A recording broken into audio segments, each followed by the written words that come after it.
Right, baby.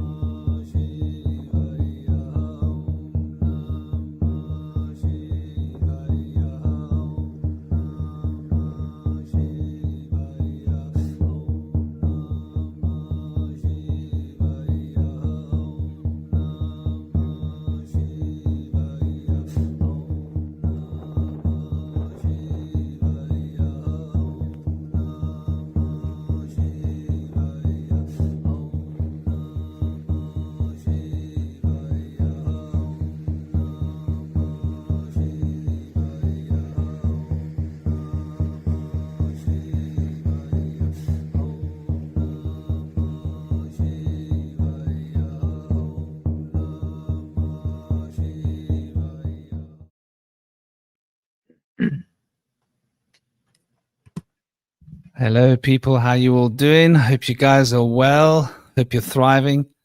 Sorry we're so late. Thank you guys for being so patient. I must admit, I was in the little boy's room. I was doing my makeup.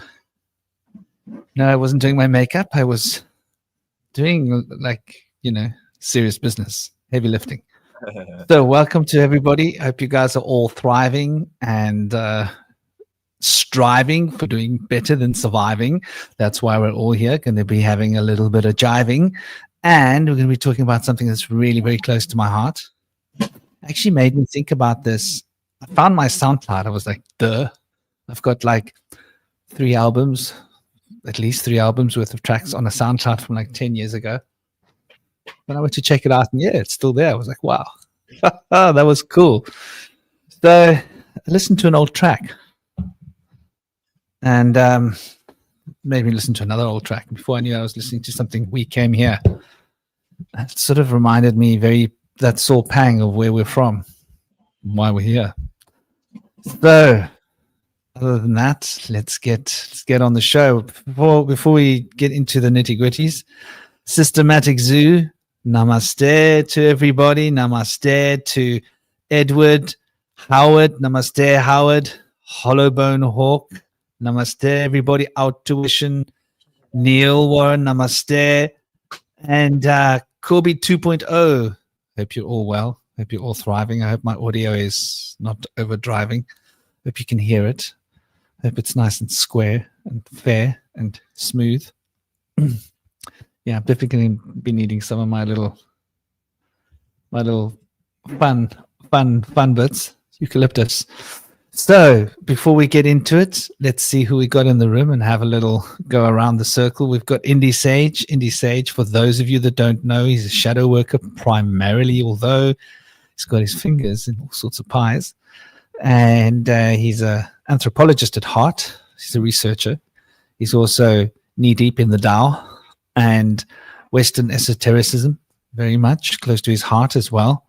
So somewhere between Hermetics and the Tao and doing his shadow work, been through a lot in life. So shadow work has been very close to his heart. We've also got dear Cosmic Prankster. Cosmic Prankster is like, he's a modern day John Dee. He channels the Fae. So he's been working on a system, which is a language and a system of correspondences and, I suppose you could say, metaphysics, looking at the way the universe is, the structure of being, physicality and mind and thought and all the different levels. So we've been working hard with these Fae for a number of years, and that's his charm. We've also got Know Thy Enemy. For those of you that know Thy Enemy, he used to be Pope on dope, and then he got to be Pope off dope, and Pope off dope was Know Thy Enemy. So for those of you that recognize him from way back, that's him. He's also very much been soaking his teeth into Hermetics, and very much a researcher, done a lot of work on the geomantic developments on Earth, the architecture, the structures, and a lot of the ancient history, what we've had, what's been changed, what's been meddled with. Also very much a researcher. We got two Virgos in the house, Know Thy Enemy and Indy Sage. So it's going to be fun research hour. So without any further ado, I'm the Bush Whisperer. I'm the local shaman here, Southern Tip, Africa, Cape Town. Let's go around the circle, and it's an honor to be here with you, dear brothers. and everybody in the chat. And please give everybody a little bit about yourselves.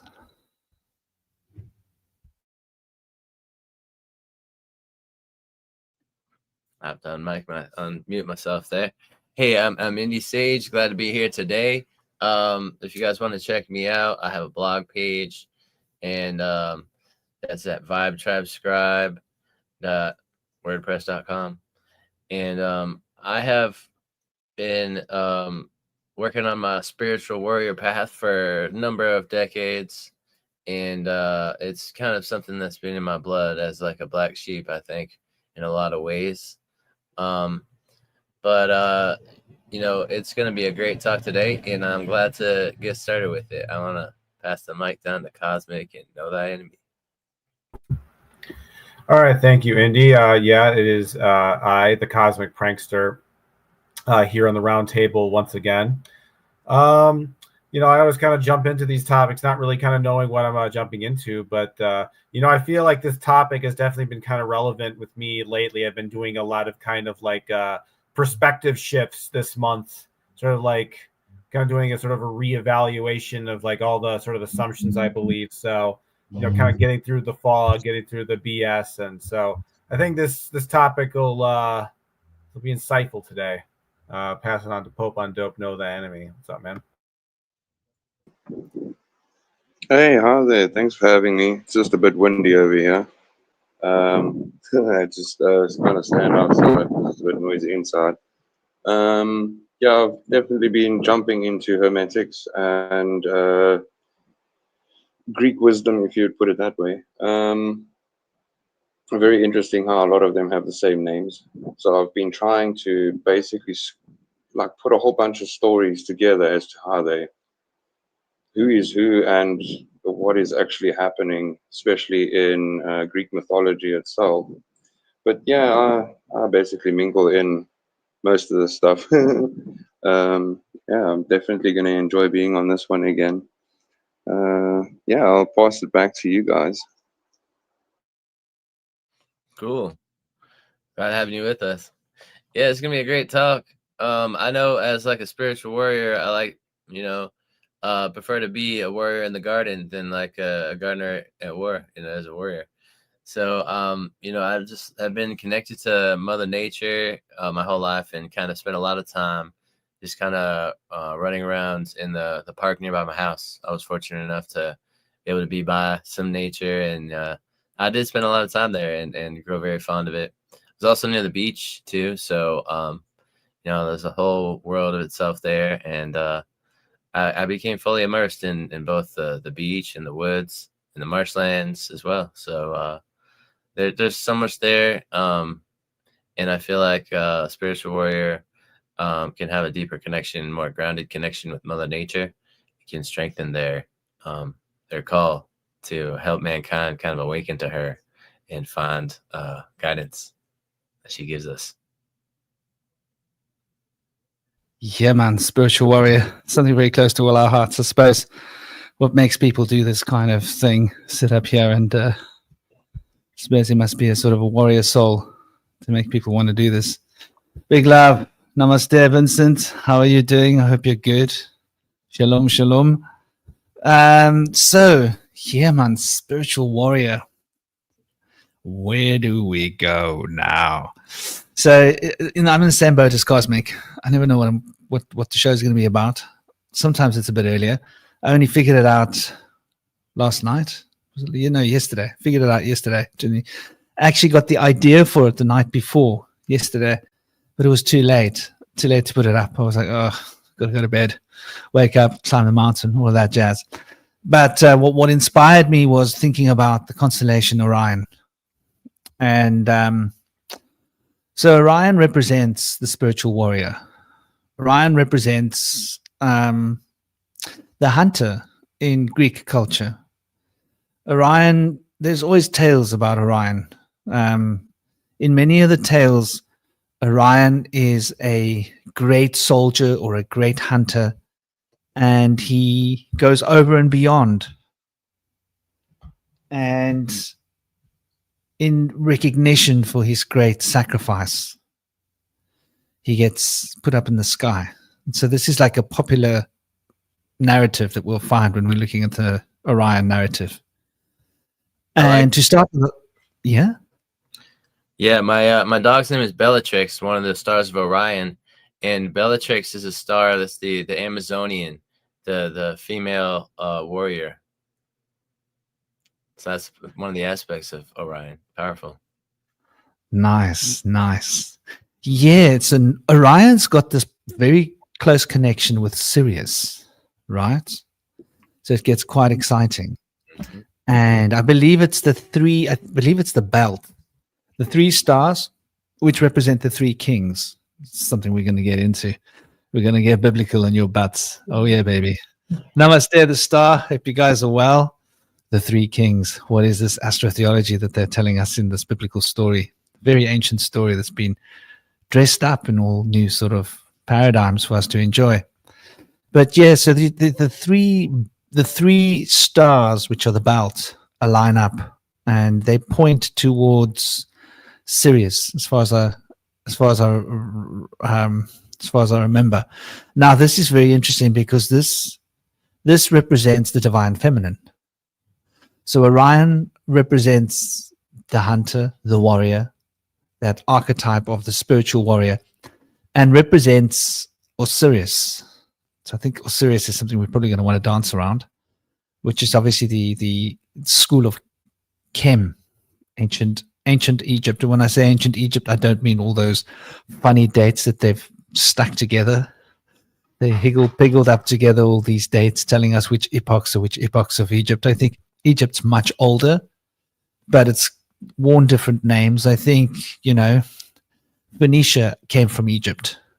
So when we talk about Egypt being like, 4000 BC, I think we've got to go back further. I think the entire ancient history is really the land of Chem. I think it goes back tens of thousands of years. That's my instinct.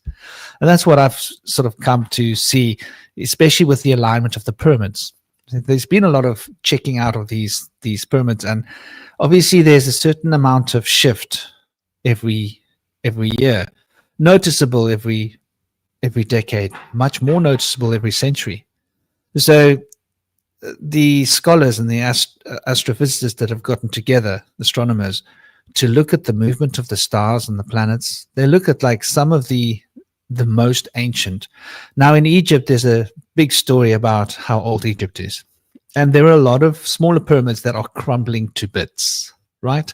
These pyramids, they say, were older. If I look at those design pyramids, I say younger. That's just my common sense. Because what we notice is the further back we go in time, the better people built, right? The more sophisticated the technology, the bigger the blocks they were moving, the more stable the foundation, the less wear and tear because they used proper rock.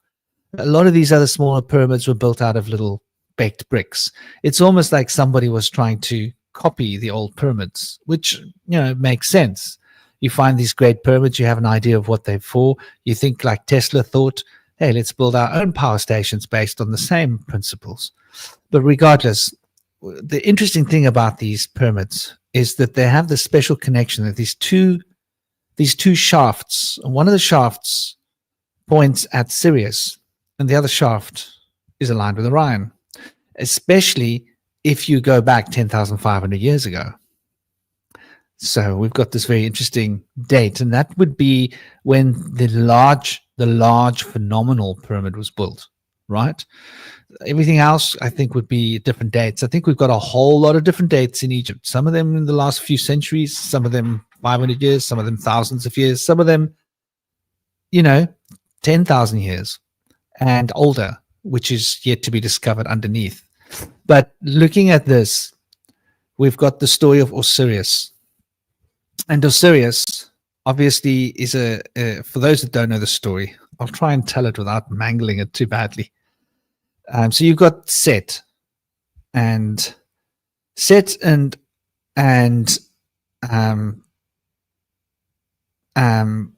sun were always at war, right? In fact, Set was the bad guy. He was at war with a lot of the so-called good guys. These are questions we've got to look at. You know, why was the crocodile looked at in such a way, the crocodile archetype? But regardless, the old story of Osiris was him and Isis were a unit. They were like locked in love, doing the thing. Set and him had a little bit of a scuffle. Scuffle got ugly. Set chopped him up into a whole lot of pieces, right?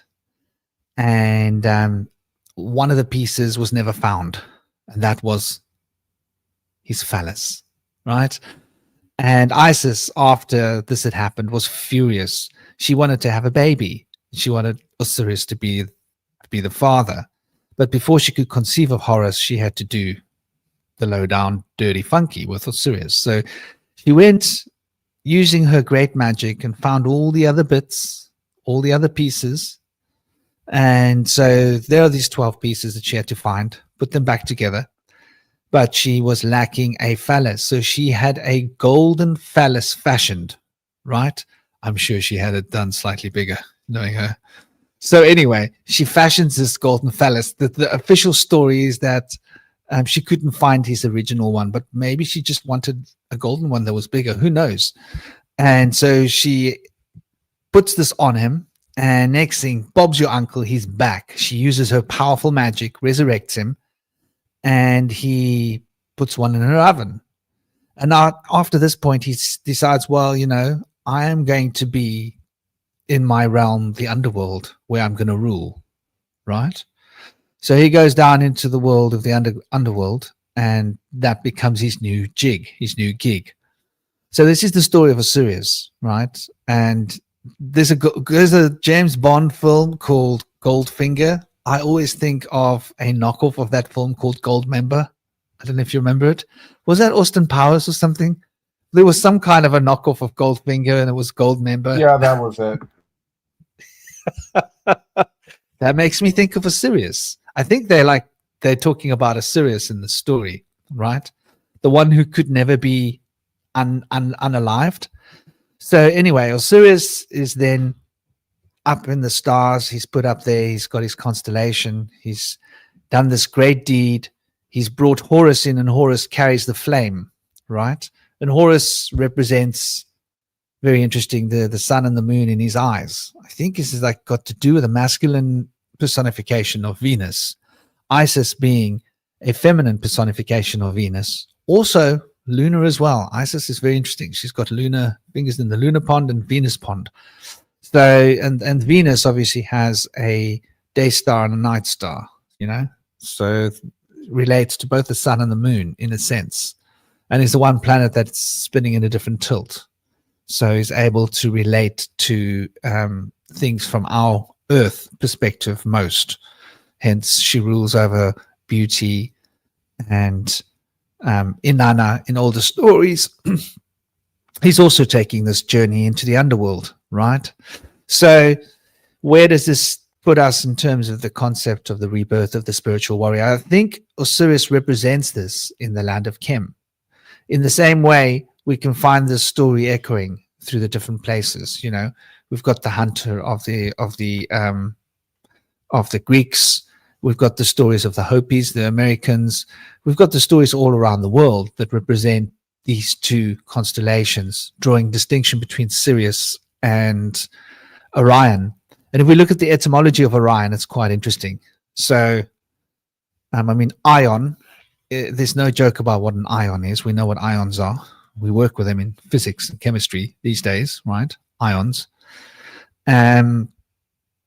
Ori. So Ori is obviously coming from Phoenician and pre-Phoenician, Paleo-Hebrew. And from that comes from the land of Kem. And Ori means light, bringing light, of light. Or means light. Aleph, Vav, Resh. Those three. The bull, the nail, right? And that solar radiance, the front of the head, rational intellect, which is what the light does. The light wakes up the pineal gland, right? This is how the pineal gland operates, which is why the pineal gland has always been a metaphor and a symbol relating to this concept. So Ori represents the light that is coming. An is quite interesting because if you look at that, and I think that this has got to do with Anu and Anu being of the legacy of An from the Sumerian side of the story. We also have the same word in Sanskrit, An. And so when we look at An, we're talking about that aspect of our consciousness which is bringing the change and the growth to us, right? So the light that brings change and growth.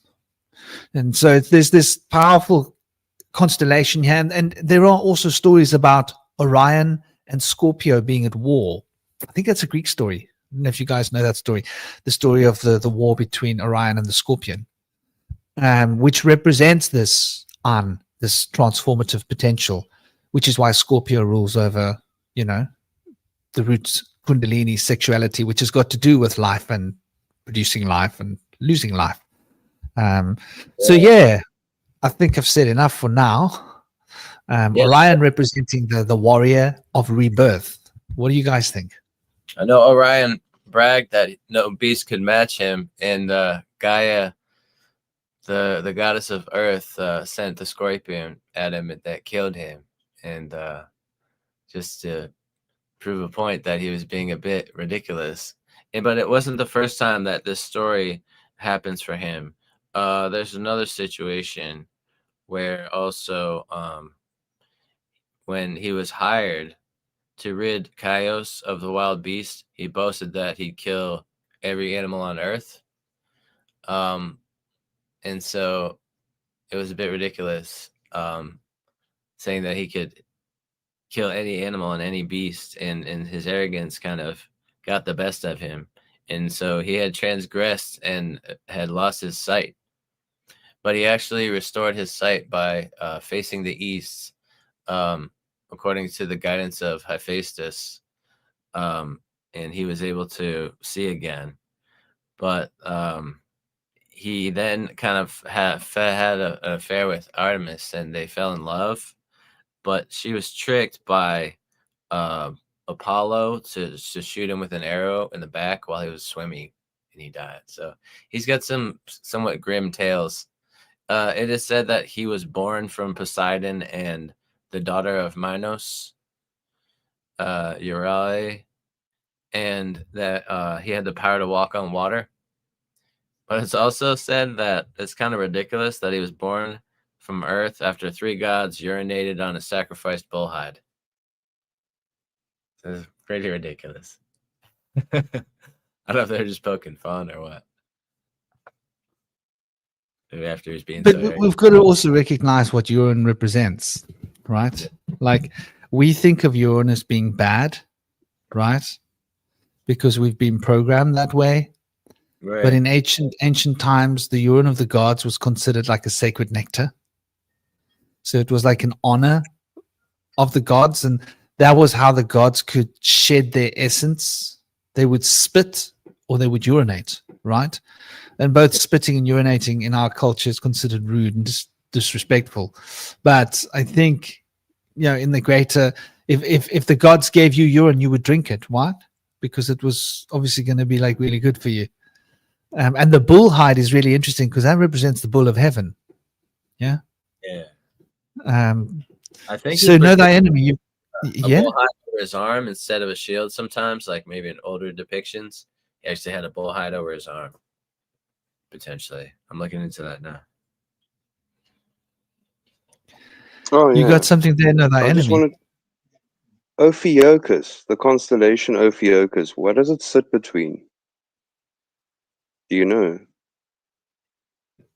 That's next to Sagittarius. Okay. Isn't that between now Hercules? Sagittarius and Scorpio? Hercules I think so. Apparently, in Ophiuchus, Hercules is represented as Ophiuchus. If you look at the constellation online, you'll see he is representing Ophiuchus, holding the 2 snakes. Why? Because when he was born, 2 serpents came after him and he strangled them. Okay, another thing that I wanted to just mention, since we're going into Hermetics, I'll try and be very quick. Okay, deceived by the evil evidence of 8. I don't know if you can see, but the mischief maker of the gods, Jupiter, said to Juno, his queen, "This day shall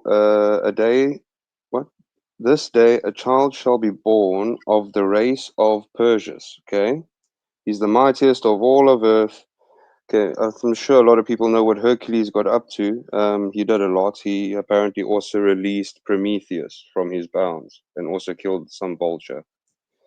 What's interesting here is, since we're going into Hermetics, Hermes is obviously part of that.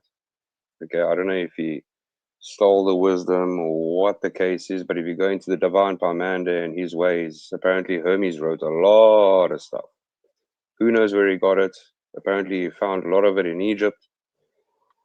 What's interesting is, you were speaking about Isis. Apparently Isis had a priestess. Now, I don't know what happened after the whole situation with Osiris being ripped apart. What's interesting here is, if you look at Homer's hymn to Mercury, Mercury was born of Jove and Maya. Apparently Maya was within the Cyril, I think it was a Cyrillus forest or something like that. But it was Juno lying there. No man or gods could see what was happening there. And apparently you can relate Jove to Jupiter. So, if I'm not mistaken, Mercury and Hercules have the same parents.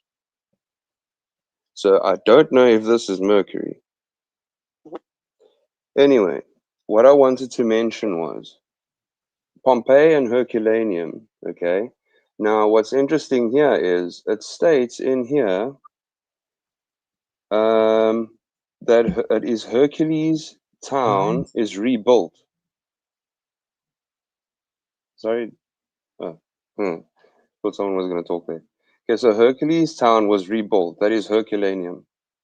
It is very close to Pompeii. Now, if I go further on and I go to the destruction of Pompeii, guess who was involved in the destruction of Pompeii? What happened over here was there was a strange visitor, as it shows over here, a visitor and a warning to the Egyptian. There was an Egyptian that apparently killed the priestess or the priest of Isis, and he ran away to Pompeii. What is even more interesting here is this visitor that was warning this Egyptian, the same Egyptian that killed the priest of Isis. Obviously, this priest knew how to, what Isis and her wisdom was to bring Osiris back again. He must have known. It's one of her priests. Now, this Egyptian's name is Arbaces. It's right here. Don't know if you can see that, sorry. Now, Arbaces was the guy that put an Athenian in the, basically in the arena so that the lion could eat him. He basically blamed it or made the people believe that this Athenian, his name was Glor something, I'll get the name now. Give me 1 second, sorry, it's quite a long story. His name was Glaucus, okay, and he was an Athenian. He was a Christian. I don't know if it's obviously not the Christian religion that we know today, but now what happened was, this visitor, if you're going to guess who this visitor was that warned him, it's pretty interesting because they only say his name here once. There's his name right there. Okay, mighty Hermes. He came in as the hag of Vesuvius. Now, the hag of Vesuvius is basically stating that he knew that Vesuvius was going to pop. And what he did was he went to this Egyptian, his name is Arbaces, and he warned him. Now Hermes walked in there as a hag, meaning a woman. I don't know if you want me to go and read a bit about this, but let me just give you a slight preview of what Hermes was. Okay, while the common people, with the lively vehemence of their Campanian blood, were thus pushed, scrambling, hurrying on, yet amid all their eagerness, preserving as is now the want with Italians in such meetings, a wonderful order and unquarrelsome good humor. And here comes the visitor. A strange visitor to Arbaces was treading her way to his sequestered mansion. At the sight of her quaint and primeval garb, of her wild gait and gestures, the passengers she encountered touched each other and smiled, but as they caught a glimpse of her countenance, the mirth was hushed at once, for the face was one of was sorry, for the face was as the face of the dead, and what with the ghastly features and obsolete robes of the stranger, it seemed as if one long entombed has risen, one once more among the living. In silence and awe, each group gave way as she passed along, and she soon gained the broad porch of the Egyptian's palace. This same guy, Arbaces, that blamed someone else for the killing of this Egyptian priest. Okay, I'll basically, the sleep of the Egyptian had been unusually profound during the night. Remember, Hermes is also someone that messes with people that are in slight dreams. I can go into that in Homer's Hymn to Mercury. But anyway, but as the dawn approached, it was disturbed by strange and unquiet dreams. So he messes with your dreams as well.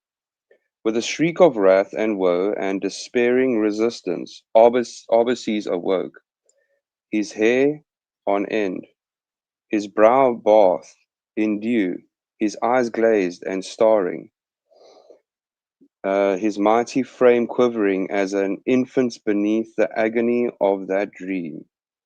He awoke, he recollected himself, or collected himself. He blessed the gods, whom he disbelieved. Why would you bless the gods that you disbelieve? That he was in a dream. He turned his eyes from side to side and saw the dawning light break through his small but lofty window.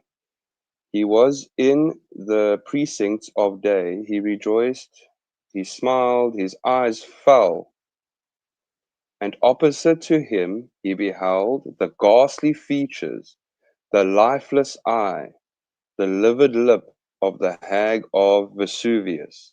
Ha! He cried, placing his hands before his eyes as to shut out the grisly vision. Do I dream still? Am I with the dead? Only once does it mention in this entire story, mighty Hermes. No, thou art with one death-like but not dead.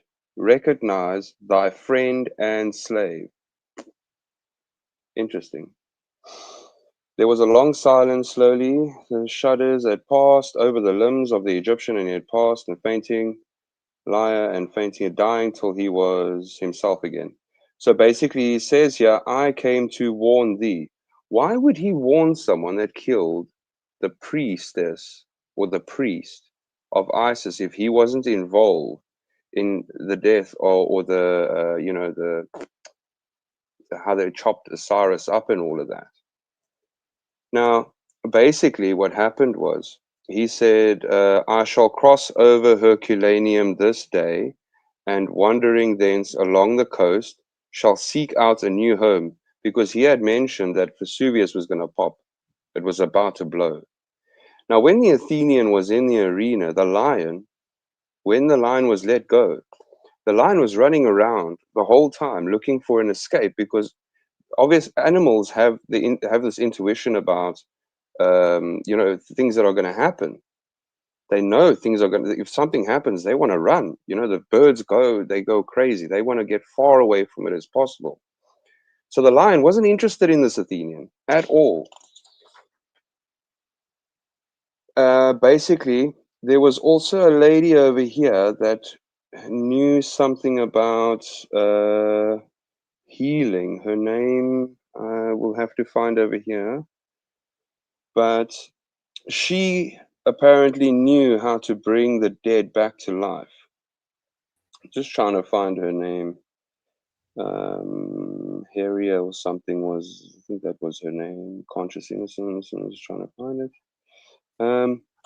Okay, but anyway, to bring it to, like, I just need to quickly find the story of Homer's Hymn to Mercury so that you can understand exactly who Hermes was, because I see him on a lot of the old buildings, and I'm starting to figure out that he was part of a lot of stuff, and he was like taking the name of many other people's literature and so on. Let me just see here. Yeah, it's quite interesting when we look at who the Greeks called Hermes, the Egyptians called Tahuti, or often we see it written as Thoth, right? Thoth, But it's yeah, he was, yeah, Tahuti. Thoth. I think the proper pronunciation is Tahuti. And so now if we look at the Egyptian story of this, he's also relevant in the underworld.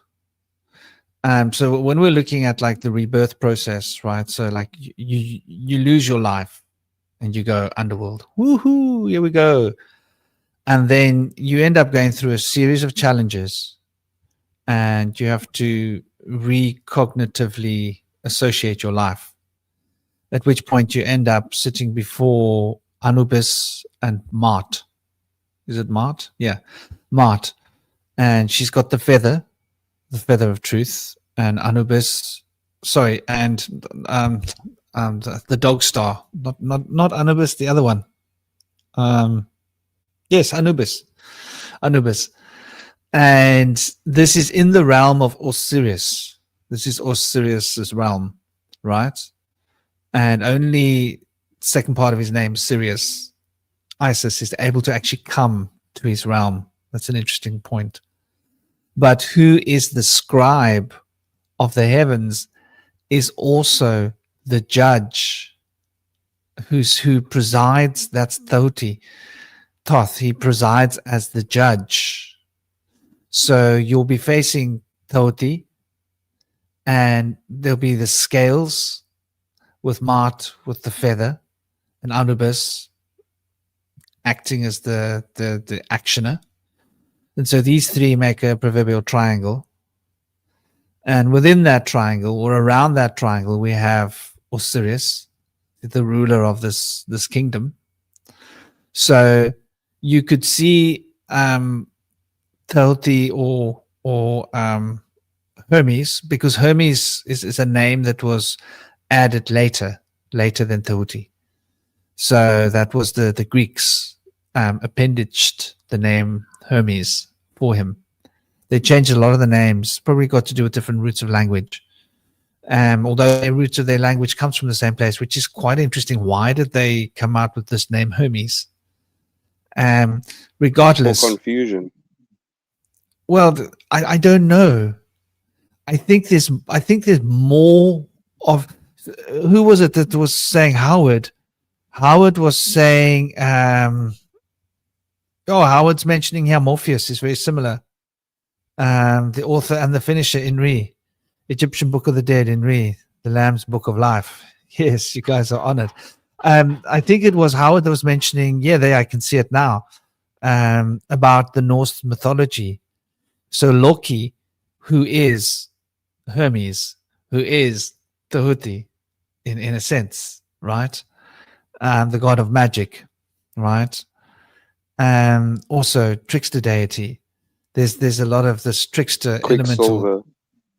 Yeah, exactly. Quicksilver was also So- Mercury. Exactly. So Loki changes into an old hag when Frigg asks for the tears of everything in creation after Baldur's passing. Remember story of Baldur when he passes, and but the old crane doesn't weep. Isn't that interesting? And a crane, the old crone doesn't weep. So the crone is related to the crane. There's this connection with the crane representing the wisdom, right? This is the ibis. So the ibis bird is the crane. And this is why we have Anuibis, right? Anuibis, Nuib. We call them Nuib. This has got to do with being reborn. So Anuibis is a big part of this. Going to help you he's going to be your chauffeur. He's going to action you getting to your resurrection in time. Mart is going to weigh it with the feather. Anubis is the helper. He's the butler, if you want. This is all presided over by Thoth, Hermes, Tahuti. And this is in the realm of Osiris. And we are being serious. There is Sirius in his name. So it's a very serious matter. It's grave, of grave importance. Serious. The words serious and grave are very closely related, by no coincidence. So we can see the parallels here with the Norse mythology, the Egyptian mythology. So anyway, carry on. Have you found your place, dear brother? Oh yeah, I found my place. This is probably going to be very interesting. Something I just wanted to mention. There's a scripture within the 1599 Geneva Bible that mentions that Paul was Hermes and Barnabas was Jupiter. I think I've actually sent it to you. If you want, I can show you where that is, which is very, very interesting. Okay, so Homer's hymn to Mercury, it says here, sing Muse, the son of Maia and Jove, the herald child, king of Acadia. Now that is very interesting. King of Acadia, that is quite a title. And all its pastoral hills, whom in sweet love have been interwoven, modest May bore heaven's dread supreme. Heaven's dread supreme, my goodness. Okay, and antique grove shadowed the cavern where the lovers lay in the deep night, unseen by gods or men. And this is Homer's hymn to Mercury. It's very easy to find. I just have a 125-year-old text that basically has all of the stories compiled. Shadowed the cavern where the lovers lay in the deep night, unseen by gods or men, and white-armed Juno slumbered sweetly then. Why say it's Maya and Jove, Maya and of Jove, if Juno is slumbering in the cave? Why mention Maya unless she's Juno? And then it mentions here, now when the joy of Jove had its fulfilling, obviously climax, and heaven's 10th moon chronicled her relief. When Scorpio, what month Scorpio again, sir? It's the 9th or 10th month. It's what comes before Sagittarius, so it's the 9th month if you're going to go according to the proper numbers, right? Interesting. But that's Okay. like sorry, it goes from the 8th month into the 9th month, starts in the 8th month. If you take September to be the 7th, October to be the 8th. Yeah. Yeah, that's very interesting. Because he was Yeah. born But then that on the makes 10th Aries moon. month first. Okay, so he was born on the 10th moon, chronicled her relief. She gave to light a babe, all babes excelling. A schemer subtle beyond all belief. Obviously, this sounds really like Loki. A shepherd of thin dreams. So, like I was reading in, this is how I put these stories together with these figures. Like what I was reading in the destruction of Pompeii, and Hermes coming to warn Arbaces. He was already like messing with the people's dreams, just walking in there as the hag of Vesuvius. So he's either has the power to shapeshift from male to female, because Hermes, as we know, is a male, if I'm not mistaken. Even his face, his statue, all of that. How I, he's the I, hag of Vesuvius. I think the whole inherent idea behind Hermes, if you look at the Mercury symbolism, let's pull it up there. Mercury symbol. It represents all the aspects of Hermaphrodite. Hermes. yeah, it does. It's astrological symbol. You gotta be careful, otherwise you get something else here. But so there you can see, just to bring it up for you guys. Let's hope that works. Yeah, that works fine. So you can see there, it's got basically. That's not what I'm looking for. What is going on here? They've changed the layout a little bit. They used to have a button there. Okay, there we go. So you can see if you look at the symbol, that make sure the sound is off. That we're basically looking at the crescent, the cross, and the circle, and none of the other planetary elements have got all three in them. So you've got the crescent, which is very much feminine, and you've got the cross, which is very much masculine, and then you've got the circle, which represents the combining of the two, which is why Mercury is considered the only one that can travel both between the underworld, the mundane world, and the divine world. Most of these can either go in the underworld or the divine world, the mundane world. Mercury's got pretty much the run of the entire system, if you will. And that's why if you look at Jupiter, for example, Jupiter's got a crescent and a cross, but the crescent would be on the left-hand side facing outwards to make like almost like a 4, right? And Saturn has got the cross with the crescent at the bottom, where the crescent is facing towards the right-hand direction, making like a sky on the bottom of the cross. So you can see that Jupiter's that, and the sun is just the totality, bringing things together. Everything revolves around the sun, the circle with the dot in the middle. And all the others have got, like Taurus. You can see Taurus is in here, right? If you look at Mercury, Taurus is the top. So it shows Mercury's sort of affinity with Taurus. And now Taurus is very important because Taurus is where we find the, oh my gosh, the Stein wasn't up here. So sorry, people. I just came back and you guys didn't tell me. I'm talking about the slide that everybody can see. I didn't know anyone can see it. So there's what I've been babbling on There's about. Venus at the top. Hey? There's the ancient symbol of Venus at the top as the horns, yeah. Well, that's Taurus. So it's got Taurus on the top of it, which is, if you look at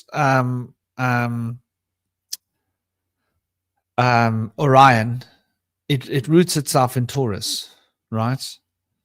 And Mercury thus shows us its connection with Taurus and its connection with the solar deity as well, the sun. And obviously it's got it all. It's the one stop shop for every attribute. And Where all the, Venus is also portrayed by the crescent moon with the star in the middle of the crescent moon. sorry, what's portrayed like that? The morning star Venus is portrayed as a crescent moon with a Yes, star. yes. Yeah.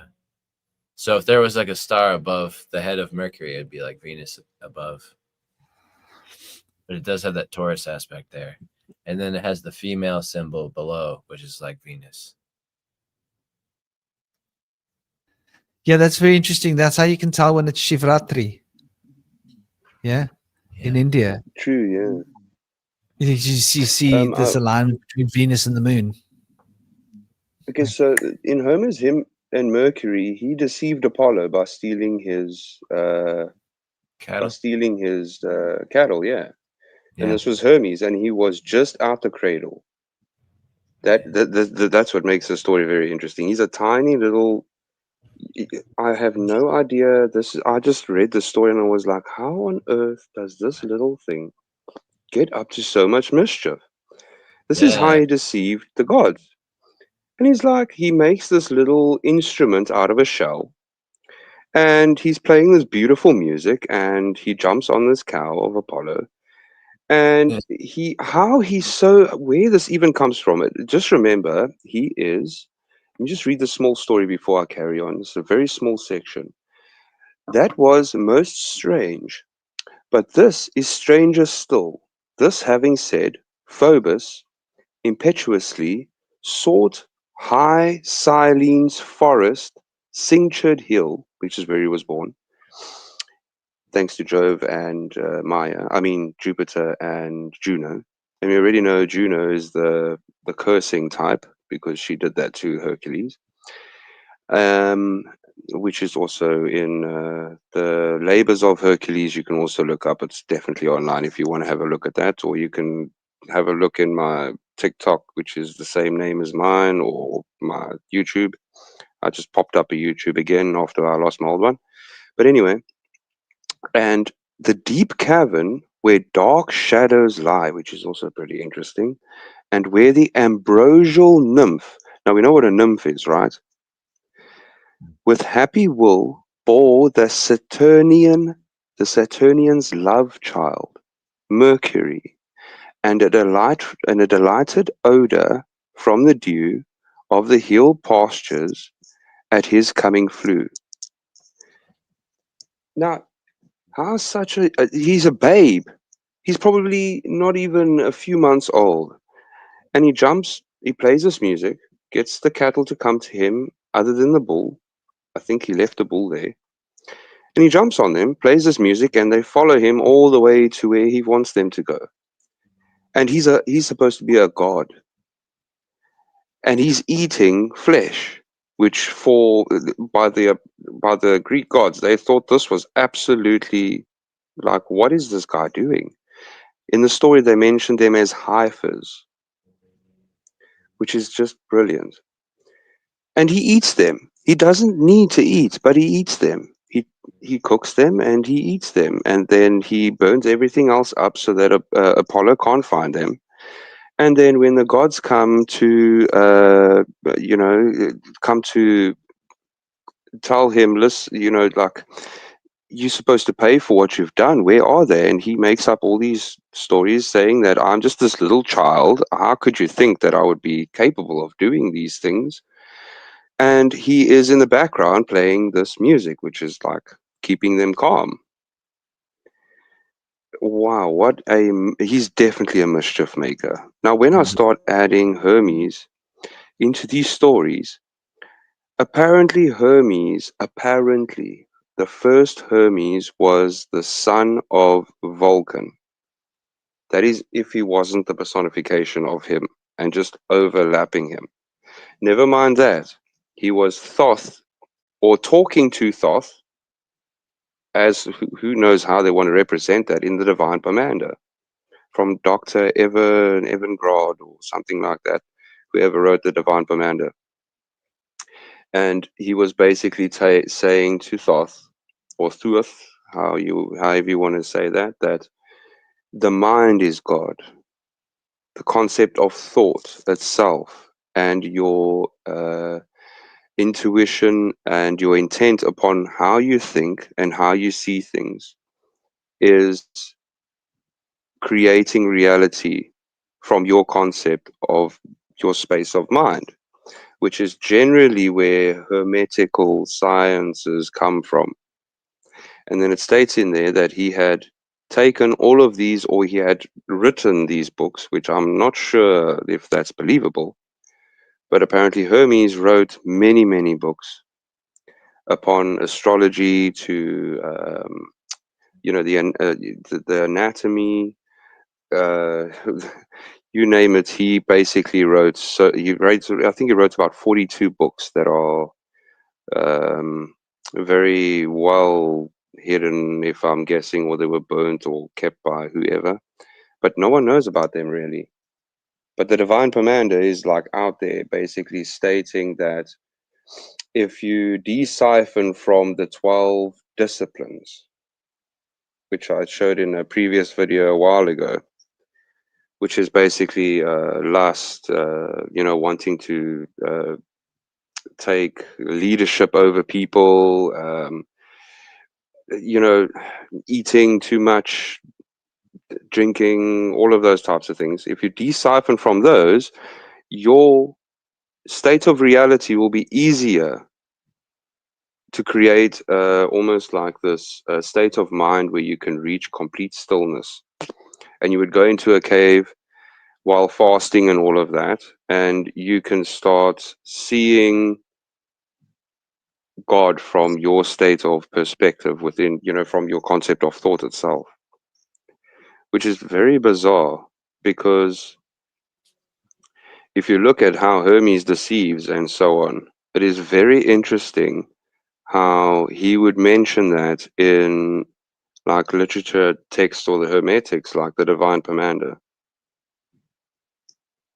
if he's a deceiver in Greek mythology, according to Homer and many other stories that are in here. It's not just one. I mean, in the story with Elijah, when he goes to Circe's palace after the Battle of Troy, they just finished at the Battle of Troy, and he wanted to go home.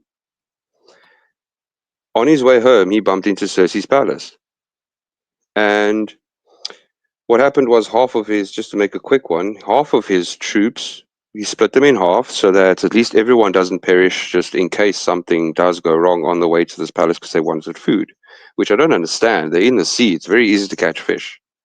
I mean, you would know if you're a seafarer, it's very easy to get fish, especially on a boat. And if you're so many people, I don't know if they were maybe tired of fish, but they couldn't have been starving on the sea. Anyway, they found this. They saw this palace, and they went to they basically anchored close to the beach side. And Elijah sent half of his members to go and see where the smell of food is coming from, which was obviously from this palace. And they didn't come back.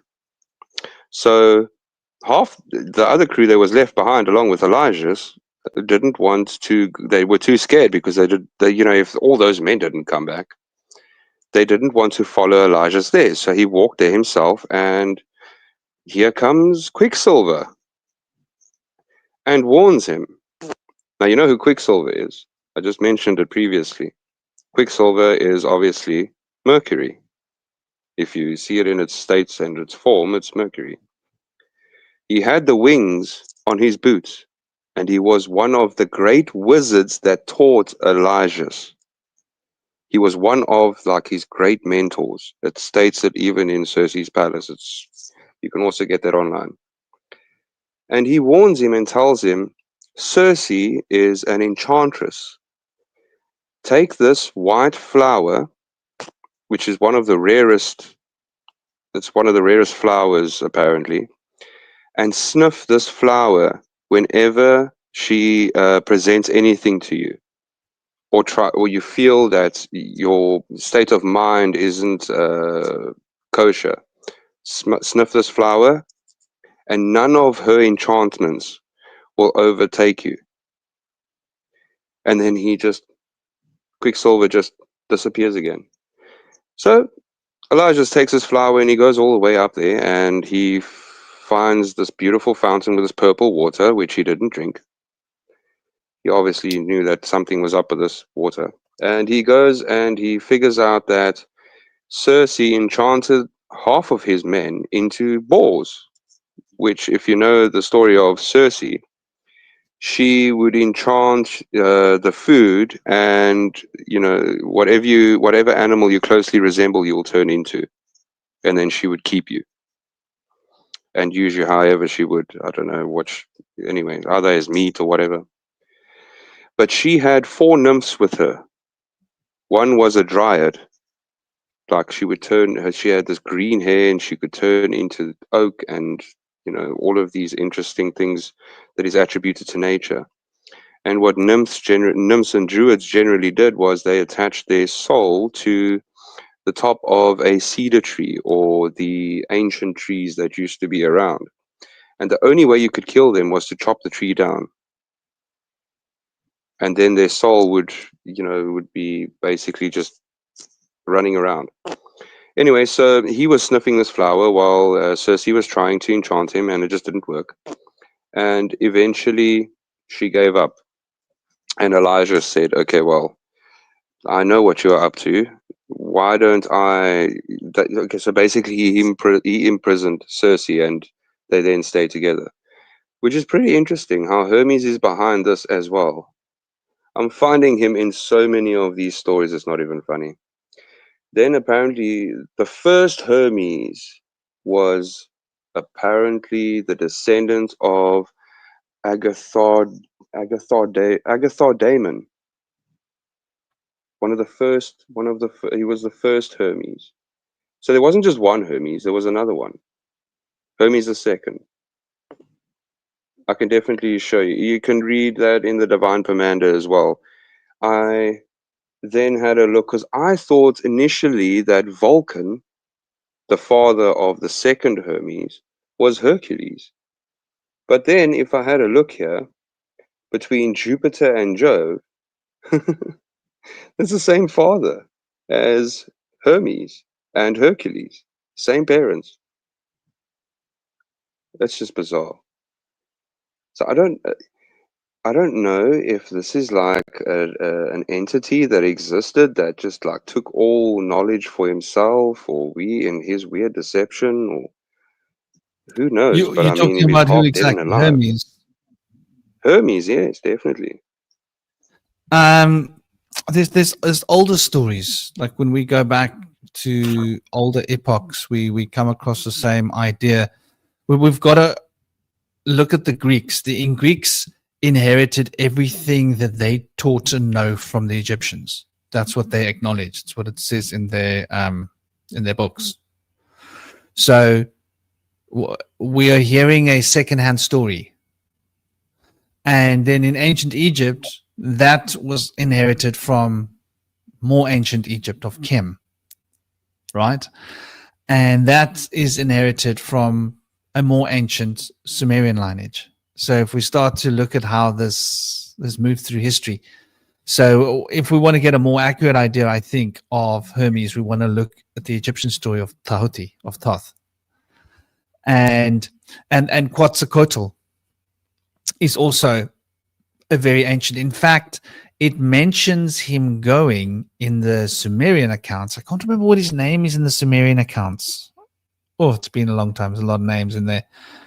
I'll try and remember it. But he was also the pilot, the navigator as well, curiously, of the god.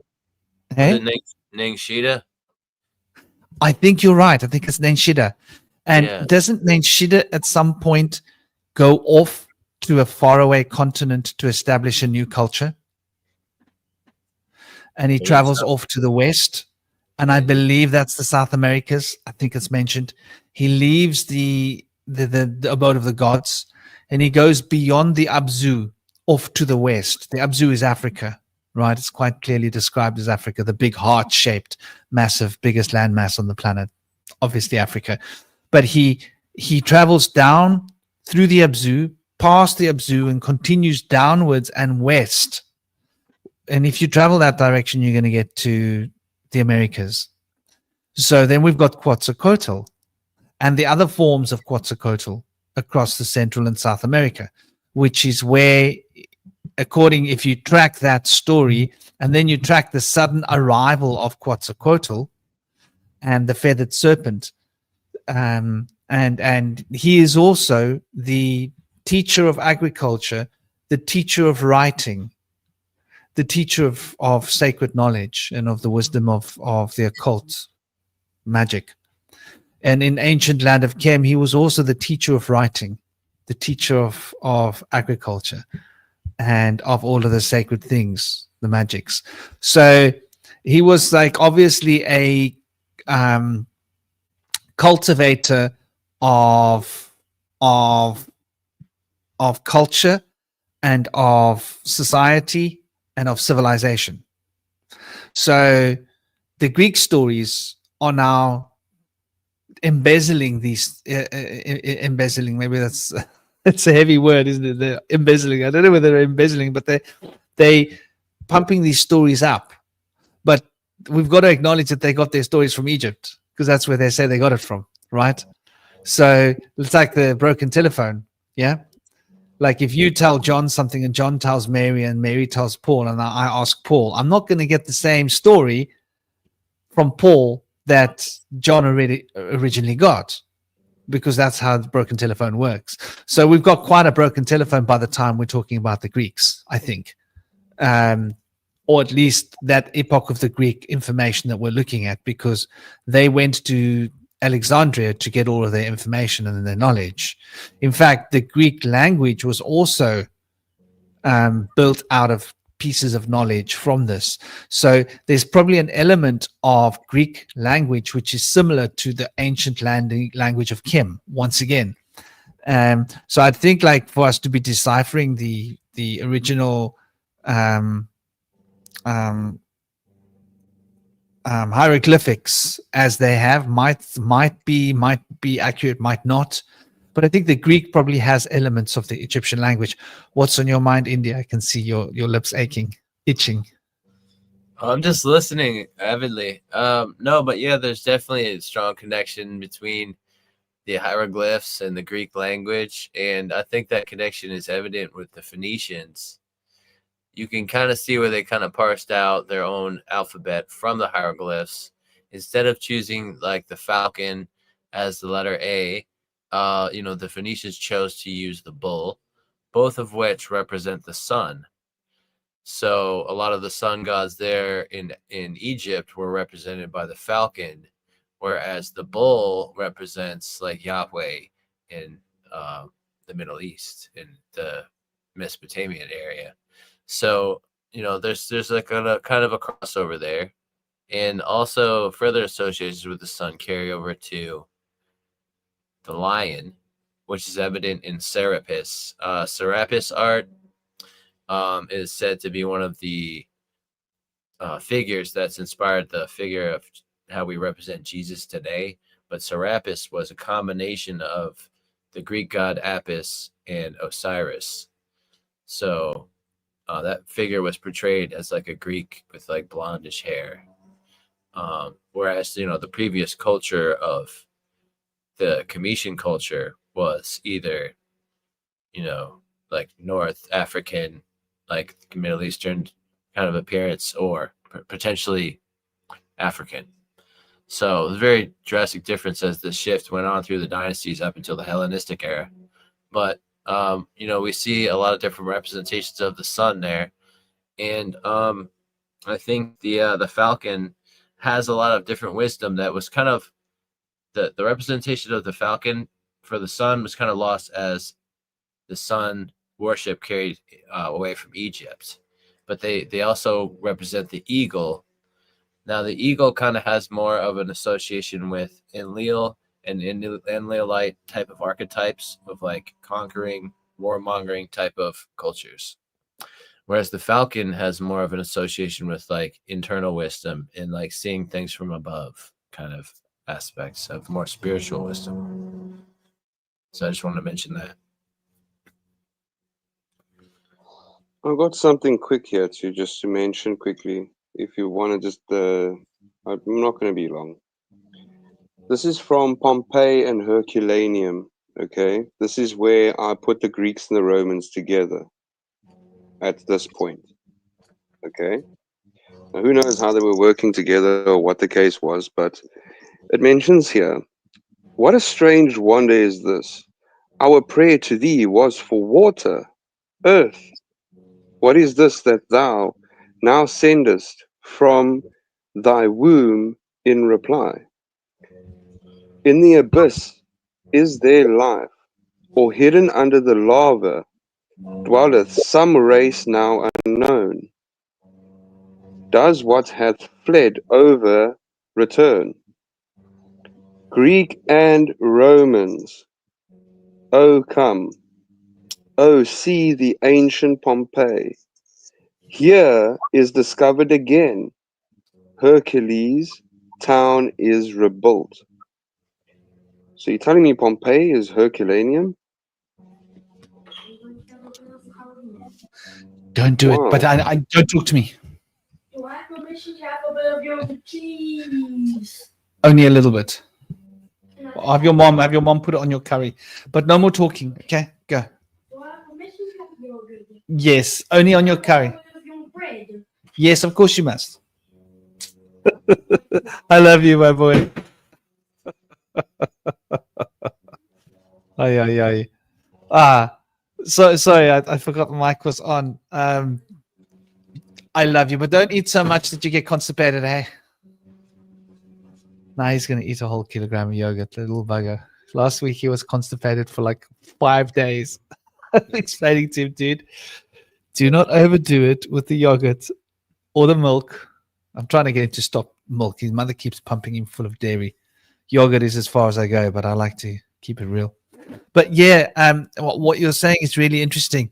You know, there's the story of the underworld, and talking about underneath the lava.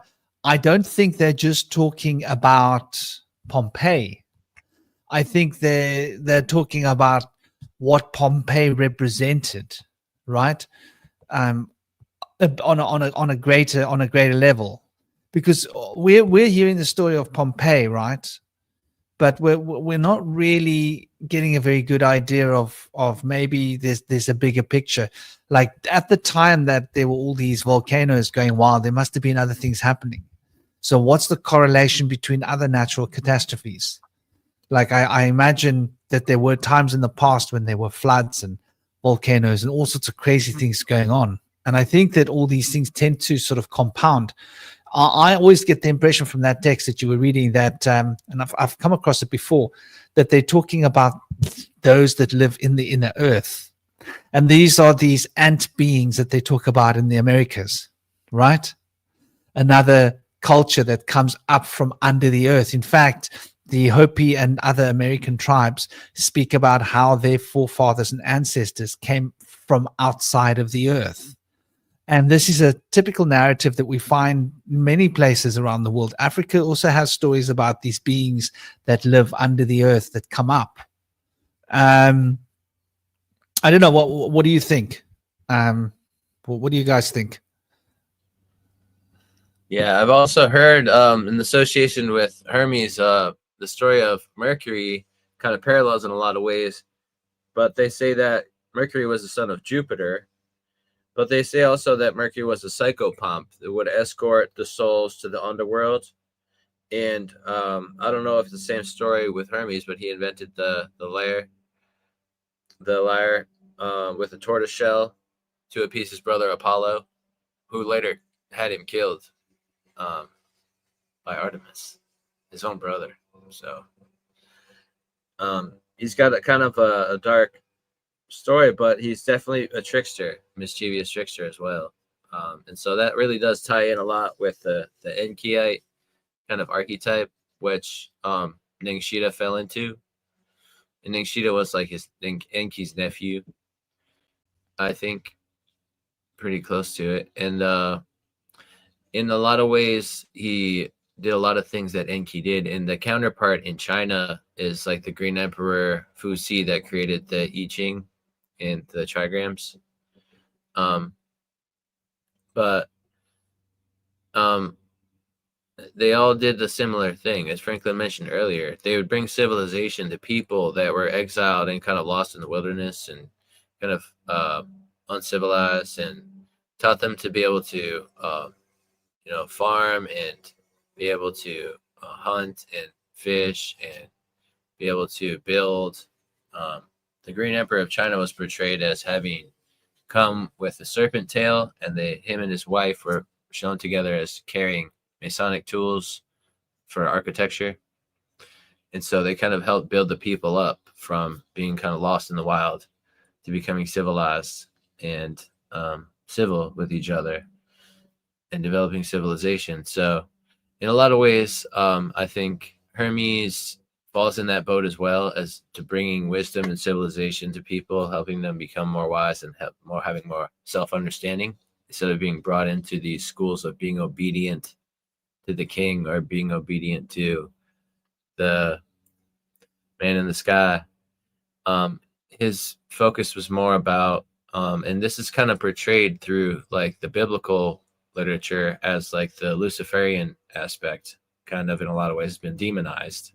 The one who brings understanding between good and evil is portrayed as a demon, but in other cultures, and it's been shown that like there's kind of a swing where there's a time where there's more of a need for liberation and self-understanding, and there's a time that there's a need for more obedience and less focus and self-awareness. And civilization kind of swings back and forth in those two cycles.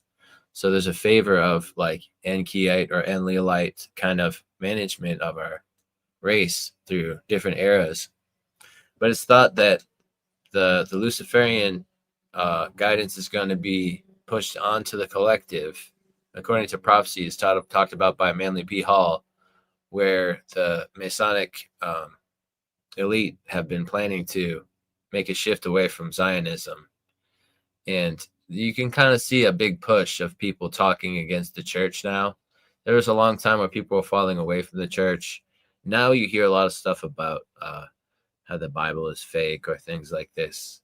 And it just kind of seems like, where are they trying to lead people? Maybe into atheism. Maybe as atheists, they're trying to lead them away from believing in anything, but maybe they're just trying to bring them into nihilism and not know what to think. But it doesn't seem like there's a very good shift when you try to just talk about something is wrong without having the understanding of what is right. And it's easy to criticize things from outside without fully trying to understand them from within. So for a long time, I distanced myself from Christianity, but I've luckily been able to go back onto the fold and try to re-examine the biblical text and stuff. And there's really a lot there that's really not spoken about in churches. It's not known about by most people.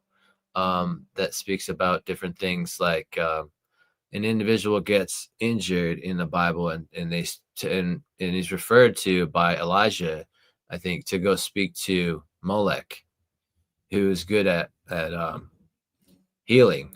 So he went to go refer to Molech for what to do to heal his recovery. And then it was found out by Yahweh that Elijah had referred somebody to Molech. And so he sent armies of men to collect him, but they were burned down by God. So it was 100 men were killed because of a scandal where they referred people to another Canaanite god instead of him. And so there's other situations where there's sacrifices are offered.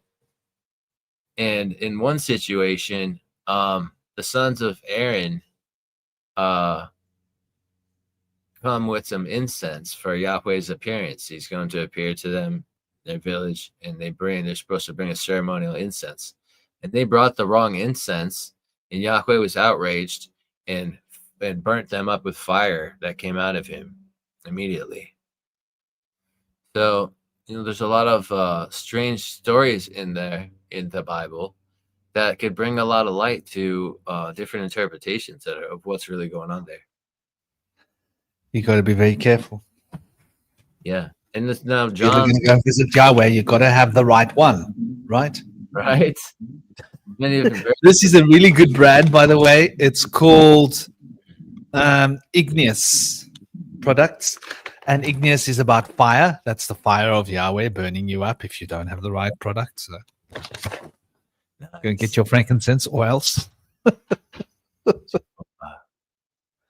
So I think in a lot of ways, the Hermes figure would be represented by Lucifer in some ways, but in a lot of ways, Jesus in some parts of the Bible, I think in John, refers to himself as the light bringer in the morning star. So in a lot of ways, Jesus in the New Testament kind of takes on that role and kind of undemonizes it in a lot of ways. He stands up against finance by like flipping over tables, and he does a lot of things that like kind of an Enkiite archetype would kind of do, challenge the system, help people build their own harmony from within as the body of the temple. You know what I mean? So there's like a lot there. There's a lot of parallels between those different various gods and their roles they played and the influence that they've had on humanity. I just wanted to ask a quick question, if I may. What is the morning star? If you think about it, what does it actually refer to you as the star coming up? What's the first star that comes up in the morning? We're talking about Venus because there's two personalities of Venus. So the ancients actually looked at Venus and they broke Venus of the evening and Venus of the morning. I don't believe it's because they didn't know that it was the same planet. I think that they represented the one as before going into the underworld, Inanna's journey into the underworld, and the one, now this is where the story comes, the rebirth of the spiritual warrior. And after the rebirth, so the rebirth has come out after going through the dark, after going through the underworld. So Venus represents, I'm about to go into the underworld, and then I have been judged and purified by the underworld, and I have now arisen. So there's two elements to Venus. And so this is why Venus has got this really interesting polarizing potential within it, right? It represents the passions and the desires, the same passions and the desires that can make you become stuck on money or worldly possessions or fleshly desires, is the same desire and passion that can lead you into an enlightened state of ecstasy. And I think that's sort of the double-edged sword. It's quite interesting. You like just getting back to what you were saying a minute ago about Ningishida,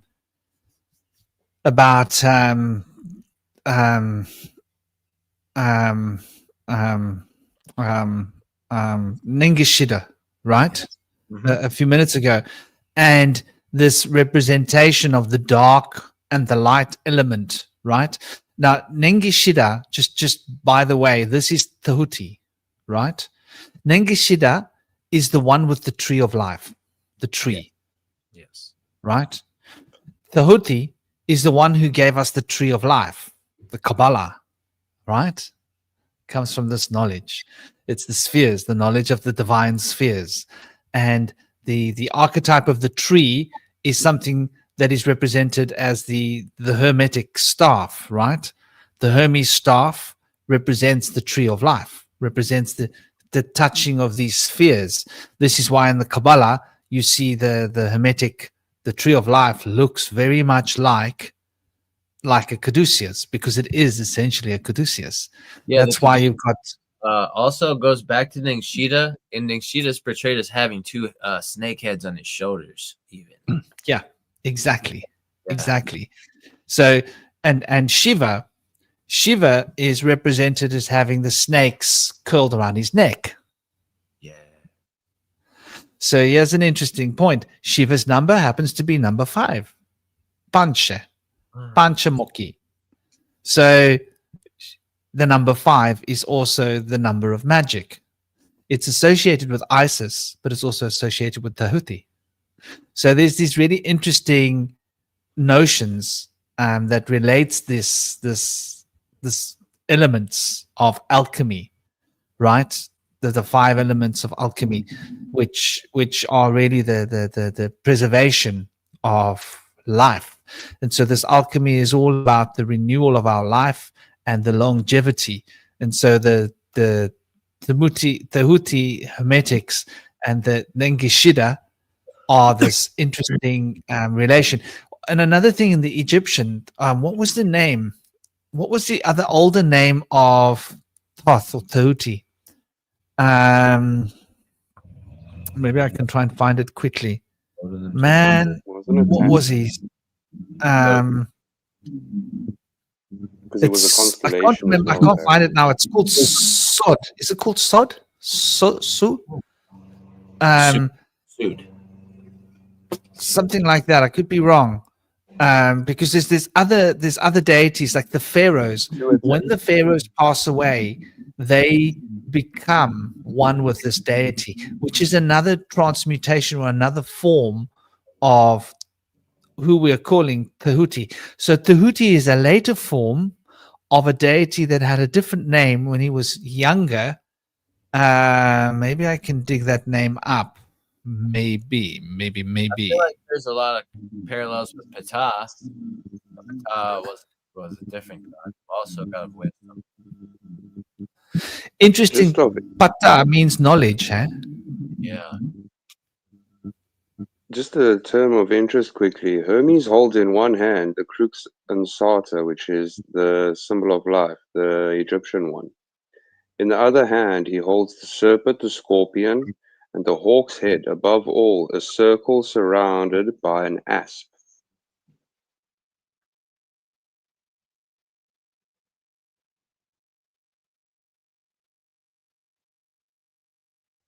Okay. Yeah, I mean that is interesting because the serpent is close to Hermes or Tahuti, like the Caduceus, and the hawk's head or the eagle.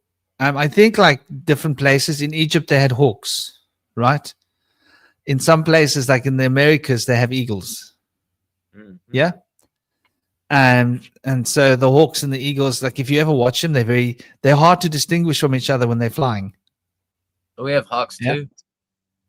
Sorry? We have hawks too, and falcons too. Yeah. Yeah. Yeah, I mean, we as well are quite lucky. We've got hawks and owls and eagles. Well, not as many as we should have, not as many as we used to have. We What still kind of- have some here in Cape Town. We're pretty lucky as well. We got it all, but most of the world, like, they're not that lucky.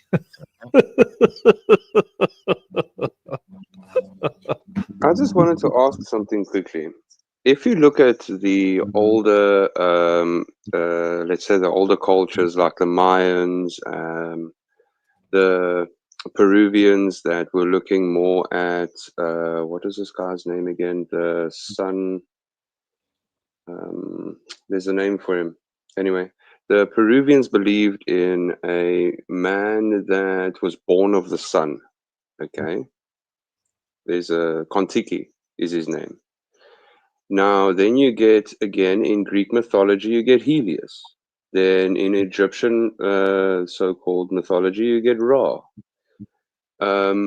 Why? This is why I'm thinking, do you think Venus is maybe mixed up with, as the morning star, other than the sun itself, because it actually brings life and light to, it creates. Without the sun, we don't have things that grow.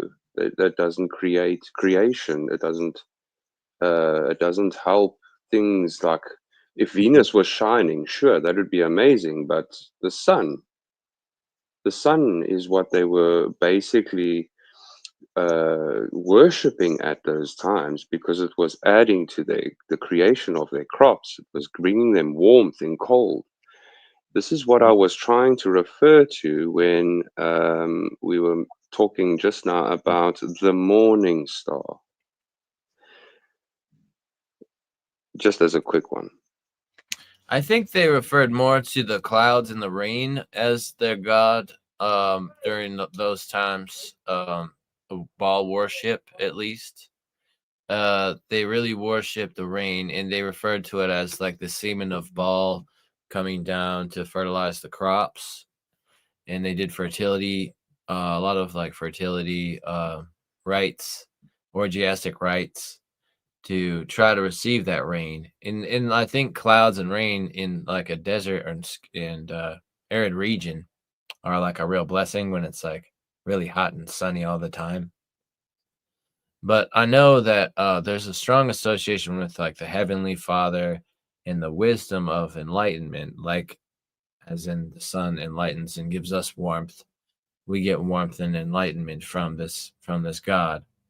But a few people have argued that we didn't actually worship the sun directly in association with Yahweh, the Heavenly Father. That there was a lot of sun worship at way earlier times. And I don't know, I think that's kind of far off base. I feel like people still pray to the east, in Islam. So there you go. The sun rises from the east. I think there's a lot of associations with the sun for a reason. Oh, I've got one on that. So Allah. Who is this? Let me try and draw that up here. Okay, there we go. Am I sharing it? Is it coming across? Yeah, this is something I came across a while ago. I'm glad you mentioned this. Mm-hmm. So there's a Mesopotamian deity called Allah or Allah Gula. And guess what? This Mesopotamian deity was associated with the underworld. And he functioned as the Sukal, the attendant deity of Ningishida. Now, who is the attendant deity of Ningishida? This is Anubis, right? Anubis is related to the dog star Sirius, right? And Sirius, the dog star, is those three of Orion's belts, right? The belt is looking directly at Sirius. So it's aligned with the dog star. Oh, and by the way, you can also tell the eastern, you can use the shoulders to direct you to the east. So for like navigation, Orion is quite an important place. Like if you've got few stars that you can see, you can get a fairly more or less easterly direction by the shoulders of the whatchamacallit, the Orion, and a southeasterly direction by the belt, right?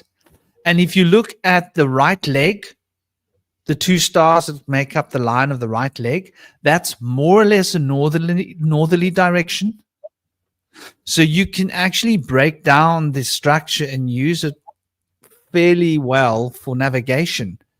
If you know, there are other more accurate stars to track with, but if the visibility isn't good and you can only see the brightest stars, you've always got something to give you a more or less, am I going in the right direction? So it's quite interesting as well how Orion sort of breaks down into so many useful elements. But yeah, isn't that interesting that this deity, this Allah deity, is, and then we go to Allalu, right? And Allalu is a primordial figure as well, and that goes to Hurrian mythology. It comes from the line of Hurrian from the documents of Emar, where he was known as Al-Al. And so we got Al-Al, Al-Alu, And in the Sumerian story of Al-Alu, he was regarded as the Amadena Ina. He's the primeval, also related to the underworld. So all of these deities are related to the sphere of Osiris, because that's his world, that's his gig. So we can now draw a distinction between the Allah that became the figure that we see being worshipped by the Muslims. And now we've got to take a look. I believe that Allah and Yahweh have got this strong connection. Isn't that interesting? Welcome. We've got General Shinobi come to join the party. How are you doing, dear brother Shinobi? Shinobi's a researcher. He's got his fingers in all sorts of pies. And he's a dad. He's on the go. He's a lovely brother. His YouTube channel is getting up and going. If I haven't recommended it yet in my YouTube recommended channels, I will do. Namaste. It's an honor to have you join the party, brother. How are you doing? What's up, guys? Yeah, really good, thank you. I've been listening to the chat for the last hour or so, and I just had to jump on now because you guys were saying stuff and my brain, there was just too much stuff going through my brain. I was like, I need to jump on now. So I was going to come on in half an hour or so, but yeah, I thought I'd just jump on now. But yeah, I've been looking into like what you've been talking about a lot recently, like the underworld, the heart, the kind of the Cairo, or like the hero that is within us all, like the spark that's found in the dark, basically. So yeah, some things that have been firing around my mind are, you guys are talking about Mercury earlier and Hermes, Kairos, which was what the Greeks called like flow time or the opportune moment. It's the opposite pole of Saturn to Kronos. You've got Kronos, which is like chronological linear time, but then you have Kairos, which I've only found out about recently. That is a different kind of way of perceiving time. It's like a flow time or the opportune moment. And Kairos, if you look at a picture of him, he looks much like Hermes with winged sandals, and he also has the scales as well. So it's kind of like a Hermanubis type character, because Hermes, there's some crossovers between Hermes and Anubis as well. So yeah, Mercury, the Kairos, also the Kairos reminds me of the Cairo. Like the XP found in the middle of like Celtic crosses, and the Cairo, I think it's pronounced hero or Hyro. So that is the hero that is within us. That's the Christos, the Christ oil that is inside all of us. And there's also correlations I've made between Anubis and Hecate as well. And there's some really old coins which have Anubis and Hecate on them also, which is interesting. And then Hecate and Lucifer, there's kind of some crossovers as well. Like the Statue of Liberty, I think is Hecate. People think it's Lucifer. Maybe it's one and the same, but it has the torch bearer, bringer of light, and then it has the spiky crown as well.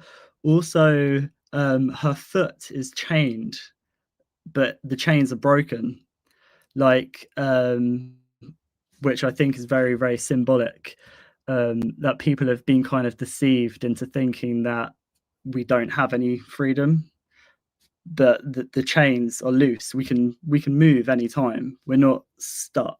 We have movement at any time.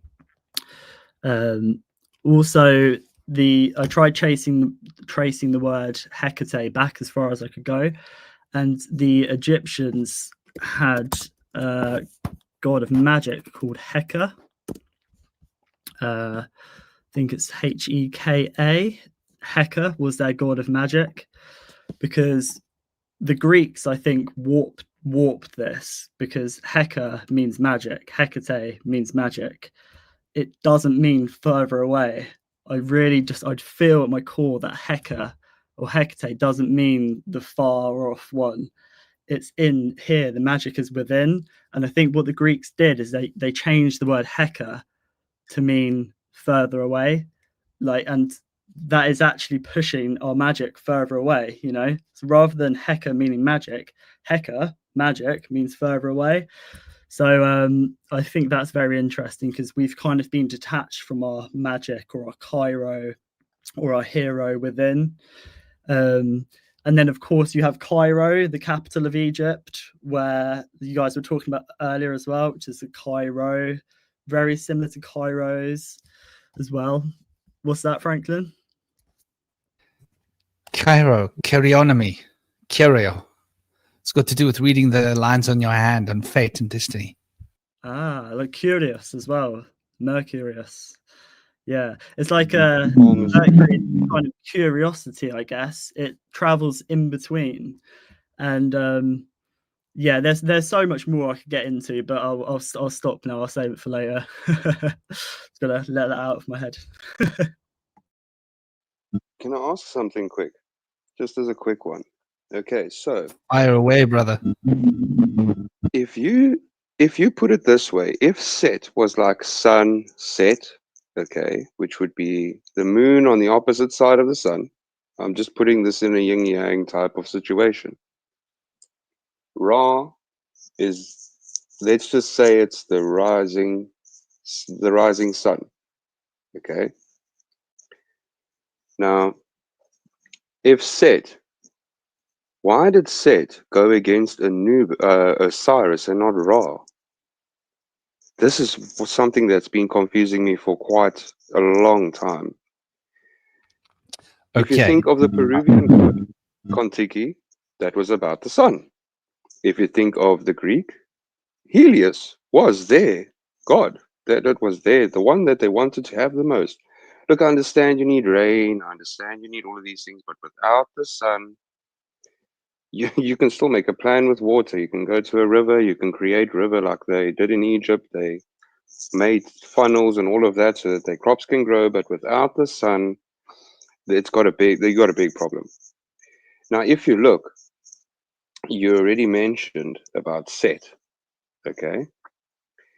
Now, if Set is attributed to Venus being above the moon, remember, it's other than within eclipses, they are only then at the same time together, overshading the Earth.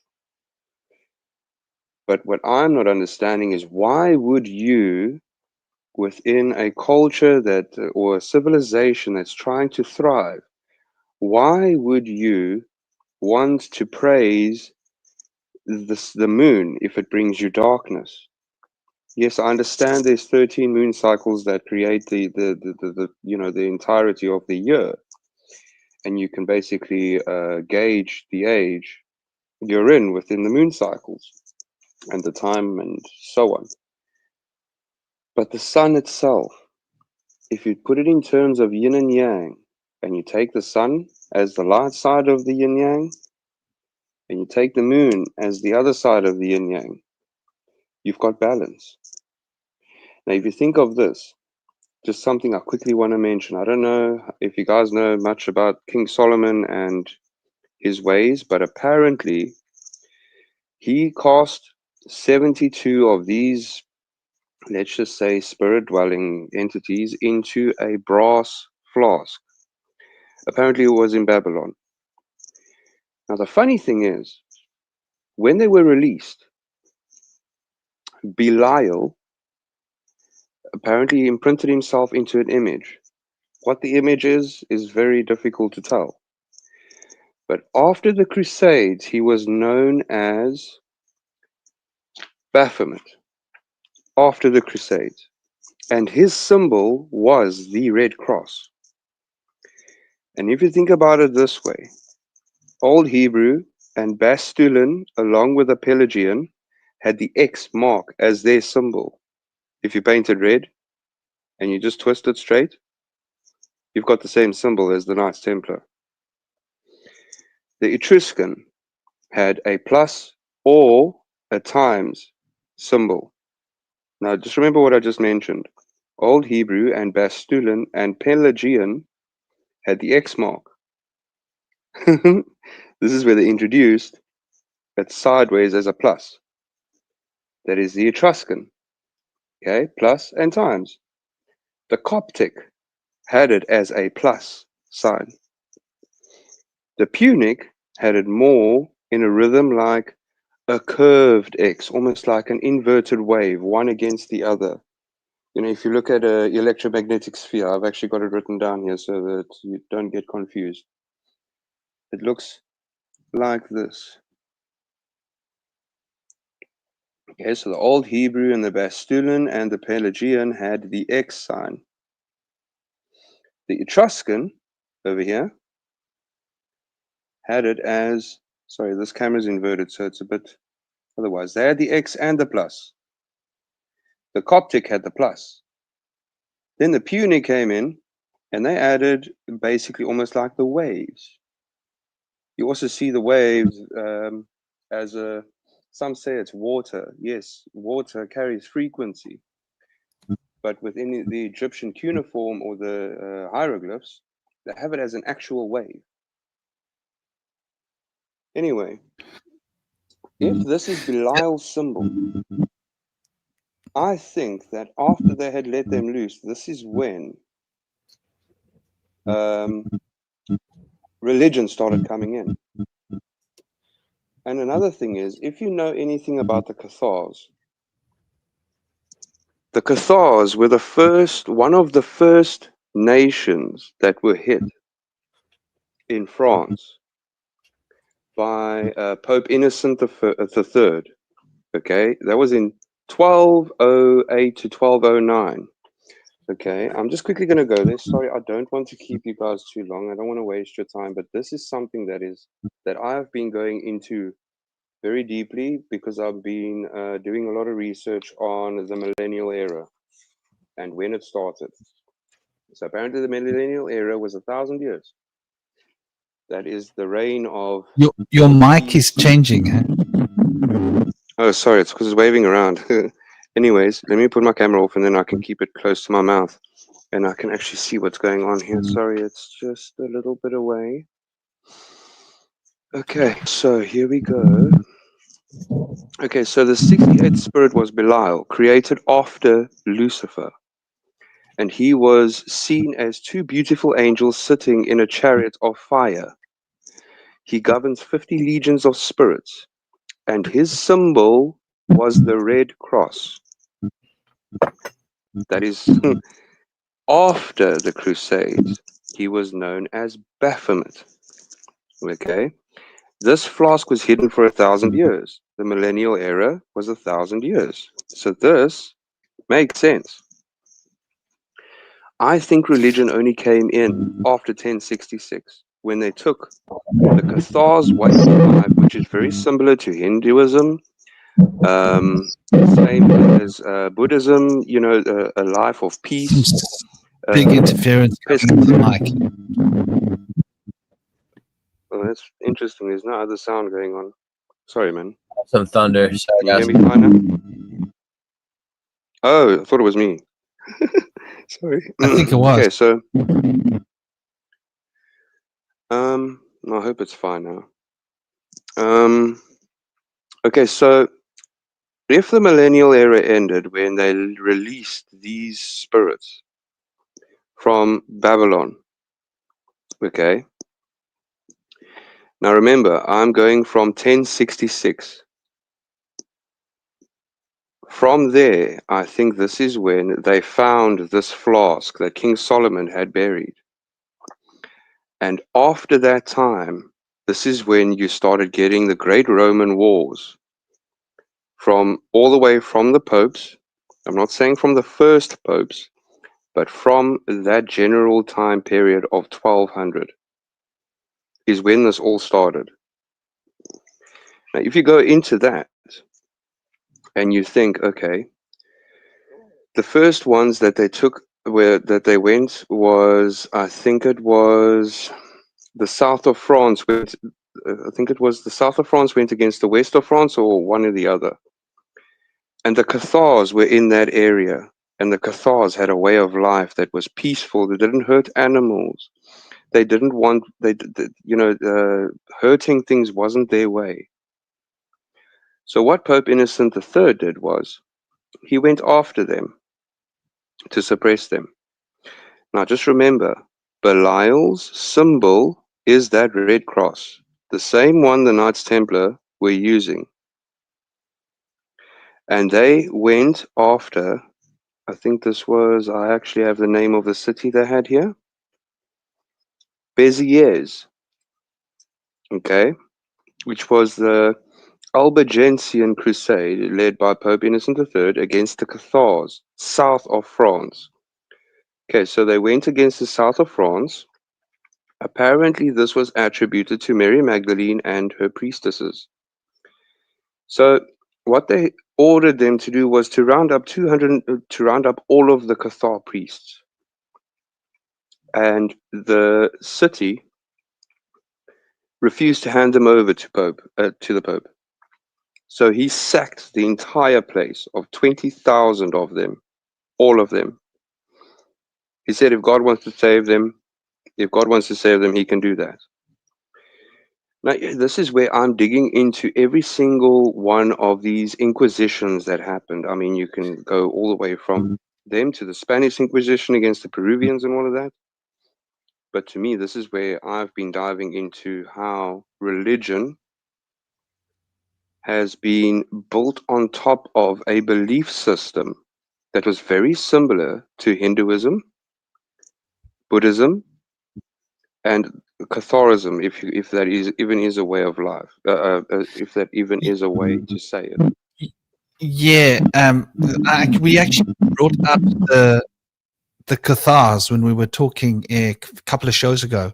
We went into a little bit of this rabbit hole about the Cathars and the belief of the idea that Yahweh is the architect and the bad guy, right? Basically.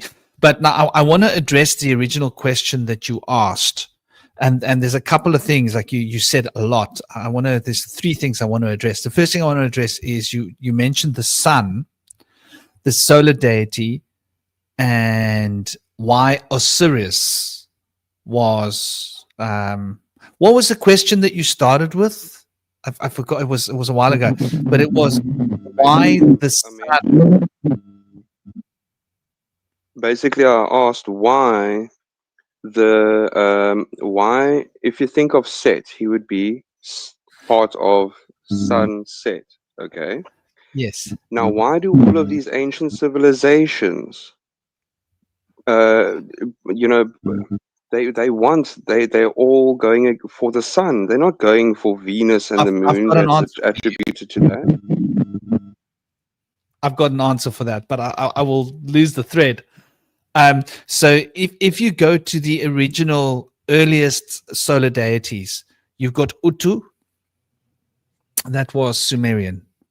You got Shamash, that was Akkadian. We see this moving through the Shemite tribes from the Phoenicians, the Paleo-Hebrew.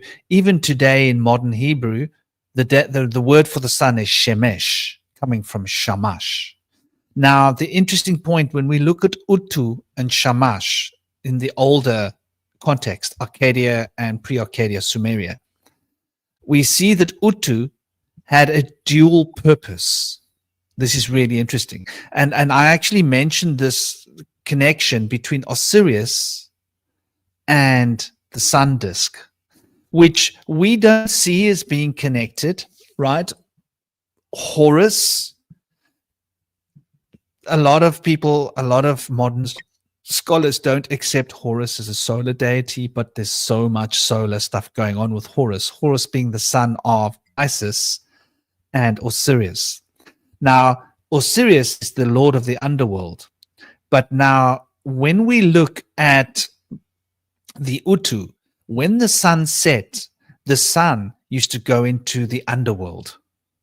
So the sun would go through the trials of Set and would have to fight a battle against Set every night, or the equivalent, and arise the next morning, reborn, rebirth.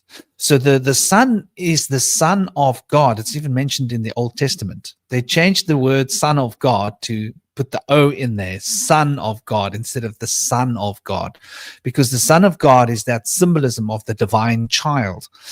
Now we're getting into the story of the three kings as well, as they relate to the three stars and the belt of Orion. The three kings, the three wise men that came to bring the frankincense, myrrh, and gold.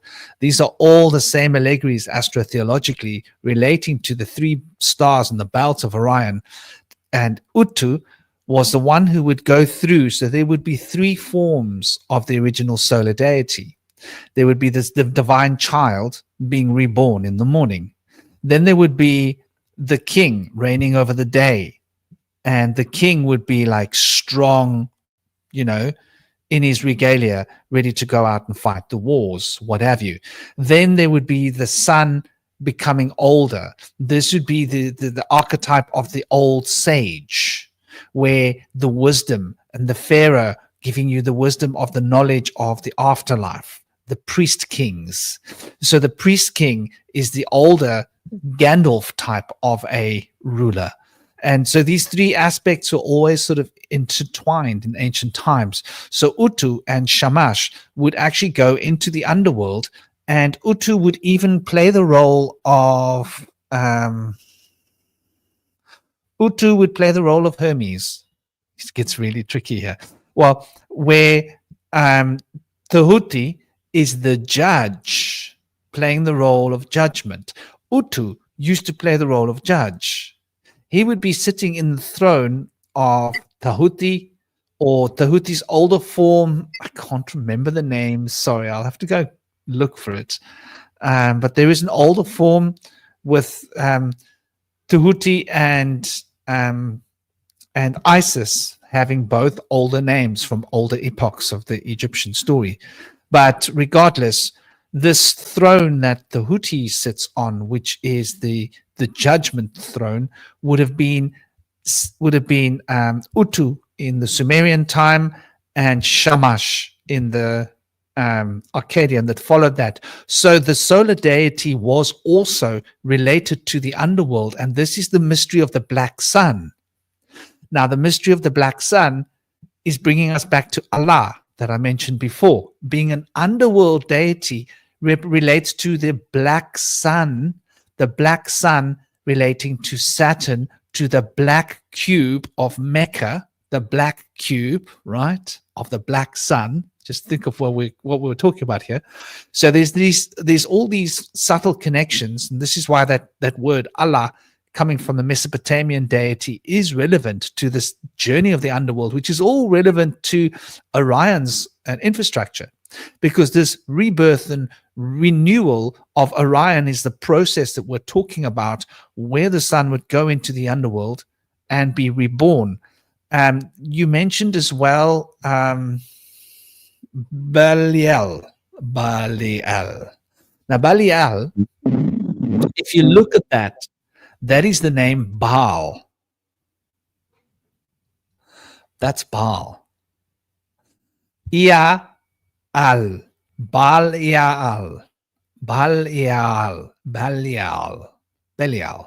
It's the same word. So you take Baal, you suffix it with Ia, and you end it off with Al. Al being the prefix or the suffix of the name Al-Alu. Al-Alu became Al, right? The god of the waters, which is related to Ea as well. Yeah, because Ea came and took over from Al-Alu to become the supreme lord of earth, which is why he then became Ea and Ki being the name of earth in the Sumerian chapters. So this Baal worship is at the heart of the story. Now, this is why the Crusaders were worshipping Baal. And this is why when we look at the Pope and his paraphernalia and all his toys, he's relating to Baal. Now, Baal is also a deity of the underworld. You see how these stories are all linking up here? And so I think that's the connection with the Belial and the Baal, because different epochs, different ideas. And you mentioned the Cathars. Now, the Cathars were basically Gnostic in their practice. They were practicing the root original form of worship as given by Emmanuel. And they were following there were two different opposing forces which actually brought about the Council of Nicaea in 325 AD. It would never have happened had it not been for those two. The one was called Arian, and the other one had a Greek name. And Arian had the idea that Emmanuel was not the sole son of God, but that we were all children of God. We were all sons and daughters of God, and that he was not to be considered in the same vein as God, but rather to be considered as a somebody that is carrying the message, more of a high-level prophet rather than on the same rank as God or above God. But it was the Catholics that decided to go with the others, and they then made that Arian, they exiled him, burnt all of his papers. Now, this is relating to also the, what's the other guy's name? The earliest book of the Bible, Marcion's texts. Now, Marcion's texts and Marcion's philosophy was also speaking of all of these ideas that were becoming so popularized by Arian, who was exiled for practicing Marcion knowledge. So Marcion, Arian, and all of these were kicked out. They were at pain of being unalived. Their texts were considered illegal. You couldn't have them. The Council of Nicaea locked this in cleverly, because all of the different traditions were all being locked in, and those that were with Marcion were left in the corner in the back of the room, and those that were with the other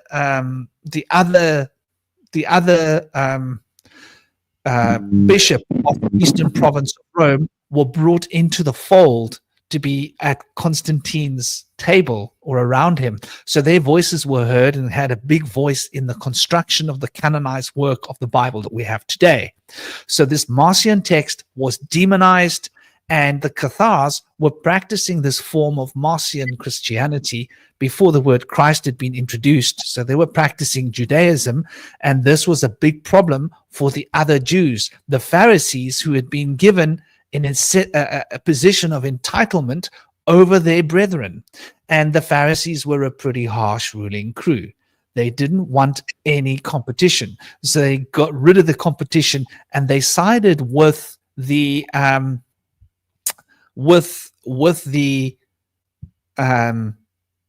emperor in order to canonize the Bible in such a way that Emmanuel be removed from Judaism and distinctly separated to form a new religion of Christianity, which was based on the Greek solar deity, the Son of God, who was an embodiment of Zeus, interestingly enough. And so this confusion of why the Sabbath became Sunday instead of Shabbat, which is Saturday, from the tradition of Emmanuel's forefathers. And it was also a question about the illegitimacy of Emmanuel's birth, which had been a big issue that had also been discussed. They wanted to standardize this idea, and you can see through various of the texts. We did this huge deep dive into this some time ago for those that haven't seen it. Took this apart, this Marcion text, very interesting, very different idea of how to interpret the New Testament. But I think that is really what this demonization of this particular Cathar group was, because the Merovingians and the Cathars, they were Gnostic. and they didn't believe that Emmanuel was God. In the way that Emmanuel says repeatedly, do not worship me, they did not worship Emmanuel. They worshipped the Father. And they did not worship, and here's a distinction, they did not worship Yahweh. In fact, they demonized Yahweh as being the deceiver. So I think that's where the issues came in. Correct. Yahweh is the deceiver, right? I think in times before Yahweh worship, there was a shift. There was a shift from worship of Asherah, and there's a big focus on Baal, but at least there was always a couple of a male and a female god and goddess at the times before Yahweh, until the shift into the sole male patriarchal god. And so I think that like lunar worship has been something that survived in Judaism and has kind of been kept secret from Christianity, because I think a lot of Judaic things represent lunar worship and Saturnian worship, which is kind of something that's like been swept under the rug and been referred to as Satanism to people that are really not in the know. And so I feel like there's been a big shift from like a focus on the moon and the power of 13 and understanding the cycles, and the men serving the high priestesses of the church that were the rulers of the church, and that big shift to the women taking a passive role in society, not having any power in the church, not having any power in any of the institutions, and being kind of prisoned in the home as a possession of a man through Mosaic laws. So this big shift that we see kind of moves from moon worship cults into solar worship cults, and goes from orgiastic rites into like celibacy as something that's being put on a pedestal for like people that want to idolize the new idol. So we see that there's a lot going on there where there's not much leadership as far as like how to treat women and children, with the new narrative that's coming in with just a single male that's the son of God, that's a celibate man that never had a wife and child, and the God never had a wife goddess. So there's something to me that just kind of seems a little bit standing out as like there's something missing here. And so if you really look back, I think you can find that there's not only is there a shift in the what's being worshipped, but I feel like women may have been in power during those times. And so there's certain people that have found that in more farther back you go, the sun and moon are switched, and that the sun is represented as a female and the moon is represented by a male. That very well may be possibly because the men have to be more focused on the lunar cycles to understand the women and where they're at, potentially, maybe for reproduction's sake, and having to know like when's a good time when they're ovulating, when she's going to need me, I need to be back, like something like that. So it's a very big shift from what we have today. It's hard to kind of wrap your mind around that kind of a shift. But there's a lot of evidence of the Asherah worship from the 8th and 7th century BC of like Asherah idols and Asherah poles that have been found in times before Yahweh worship. And other thing, you mentioned the date of the late 1000s as well. And that makes me think of Zedekiah's cave. Do you think I lived in Israel for a year and a half, or almost like more than a year and a half, like a little bit less than 2 years? And I never even knew about Zedekiah's cave. And I went to like these so-called the holy places to see like the manger and all that stuff, to go and I couldn't help laughing at the crying wall. I laughed my butt off. I think they wanted to kick me out, because like all these guys are crying at the wall. And I was in an ecstatic state. I was like, what are you guys crying over? You guys are crying over something that happened like 1,000 years ago. So it's just like, is there something wrong with this picture? Was it just me? And then I went to the wall and I started crying. But I started laughing because I was like crying. I was like, why am I crying? Like the psychic atmosphere is one of solemnness and crying. So I'm tapped into this group psychic mind, and I've got tears coming out of my eyes. I'm like, but it's hilarious, you know. So I got a bit of flack from the admin crew there. They were like, firstly, they wanted me to wear their silly little hat, and I was like, dude, I'm not wearing your hat. I got my own hat. My hat was like a rainbow hat. Like they weren't happy about it, but I was like, well, my head's covered, you know. So there's this dude with this like big rainbow hat on, and he's laughing at the crying wall. I think they were like, okay, now like that's enough now, you know. They were going to get aggressive if I didn't stop. But that Zedekiah's cave, I believe that there was an excavation there around that time. Know thy enemy, and so they were called the Knights of Christ originally. Yeah, the Prior de Zion had established the Knights of Christ, I think around 1051, according to the documentation. So the Prior de Zion is the guys who were the wing of the Pope. The Pope needed an army. Pope wanted their own military, so they got the Prior de Zion to train up their what do they call them? Monk priest warriors, and that's where the Knights of Christ came into, and that became later on the Templars, like, through the eons. But they were originally charged with the Holy Land, and they went to the Holy Land, and then there are stories and writings and rumors about how they excavated the Solomon's mines. So we're talking about the stables. However, at the same time, we've got Zedekiah's cave. Now, Zedekiah's cave, I actually put a little video about this on my page just last week, on my channel in Telegram.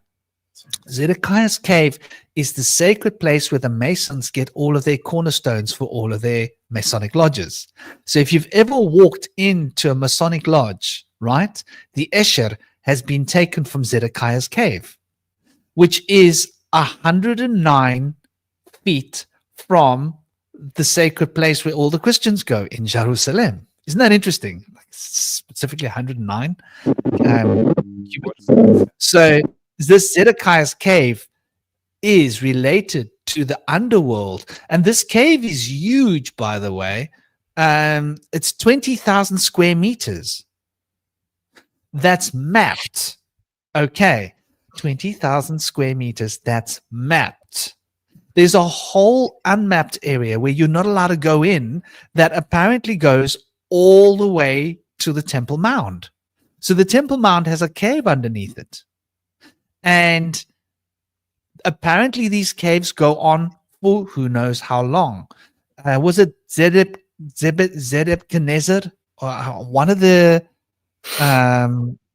One of the kings tried to use this to escape. Right?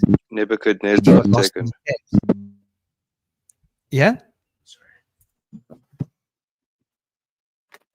Oh, sorry, it was Nebuchadnezzar II, yes. Are they caves? Are they like natural, or have they been like tunneled? They are natural caves that have been worked on and tunneled. They're ancient.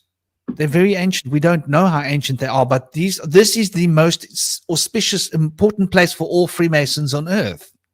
Yeah. And they have big Freemason meetings of all the lodges in those caves on sacred dates. And they always have been. You can see photos of the Freemasons being there, like, It's connected to most of Solomon's underground trade routes. It's connected. It's like they say it's the basic. It's like the buff, the shuttle that takes you to all of the other most important parts, which is either attributed to the star forts or the capital buildings that are across the plain. That is basically what King Solomon set up for his trade routes. brother, I don't know what's going on with your mic, but it keeps going. Maybe it's got to do with your volume, or maybe if you are holding it or moving it, there's a wire that's kinking, just so you know. It keeps making these feedback sounds. But yeah, so this does actually link into the underworld, because there's a strong presence of this underworld rituals that have been done.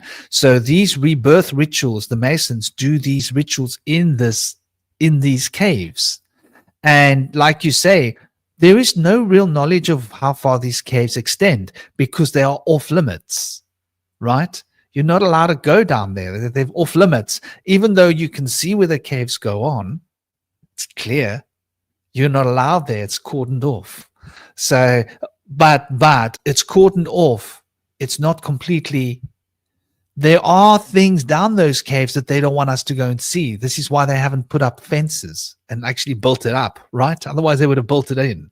But I think there are secret meetings of the Masons that go on further into underneath the Temple Mount. So I want you to understand that while the Muslims are up there doing their prayers to Allah, the Masons are probably underneath the Temple Mount doing their whatever jig that they dance. Isn't that interesting? Baal and then of course when we put that into perspective, that you know, where this deity comes from, yeah, this deity of Allah, right? This is a Mesopotamian deity of the underworld. So when you're worshipping Allah, you're worshipping an ancient Mesopotamian deity that has lived on through the Arabic world.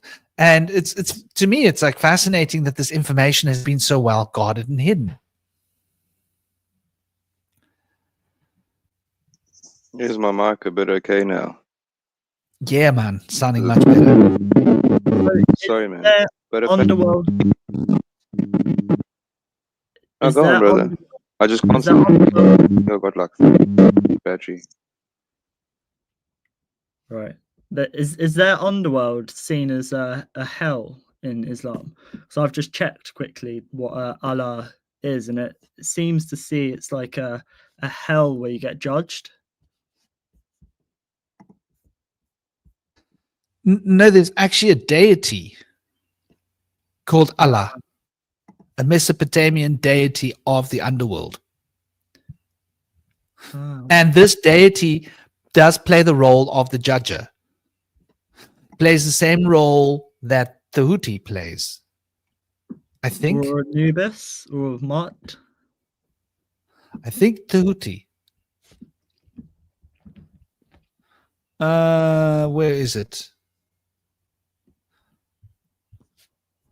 So is that similar to Mot, the weighing of the heart and the feather? No. Mart is balancing the feather on the scale. Hmm. Tahuti is the king of the underworld domain. No, sorry. Tahuti is sitting on the throne in the position of judgment. Oh, it's Anubis, off.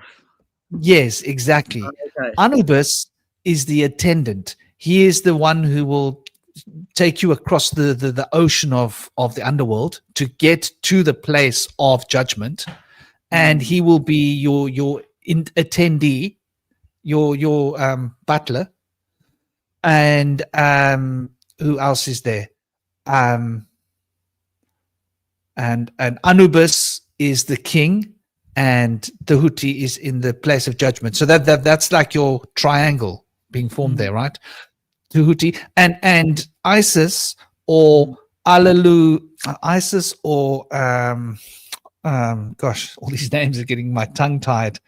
Or the Sumerian or the Akkadian version of her will travel through the underworld. So Isis is the only one who travels through the underworld. This is why the pyramids are aligned with Orion. He is the sacred embodiment of this process of going through the underworld to be reborn, and he is aligned with Isis. That's why the 3 stars of the belt point southeast directly towards Sirius, and Sirius is the dog star, and this dog star is obviously the star of Anubis with his dogged head. And Hecate is associated with black dogs as well, and she's the guardian of crossroads and thresholds. Hence why there's a subtle link between Anubis and Hecate. And like I mentioned earlier, they're both on these really old coins. So it's very interesting. Also, Anubis, I sort of correlate kind of to the heart, like the Anu, the abyss, that's within, the darkness that's within. And then Thoth would be the knowledge. So it'd be like the knowledge on one side, Thoth, the scribes, and then the other side, Anubis, the kind of heart. And it seems like the process of getting through to the next place, like the arc, you'd have to have a balance of the car and the bar, or a balance of knowledge and intuition, and to be in harmony, so that this you, which is the center, the central pillar, the one that should walk the middle way, is able to go through the center. So yeah, it's interesting that Thoth and Anubis are both there, and it's a way of the feather, like the mind, I guess, kind of, and then the heart, which is your intuition. And I think it's so important to have balance of both, so we cross over, because that's what it says about the arc. The arc is the part of us which goes through to the next place, but to do so, we have to have a balance of the car, the mind, and the bar, the identity or persona or intuition.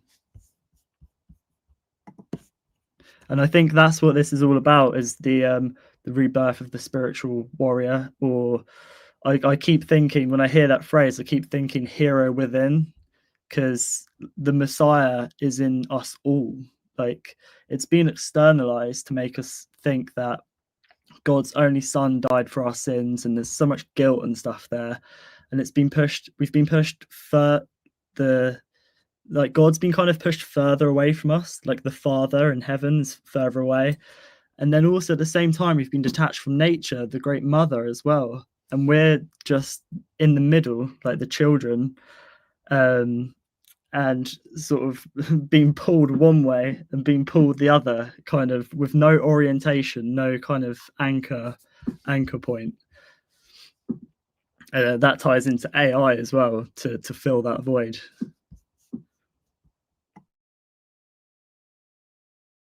I pulled up the thing that I was talking about, Alaya, yeah?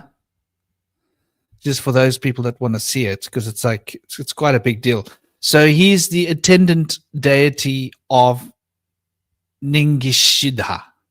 And Ningishida is, and Dumuzi is the scribe, yeah?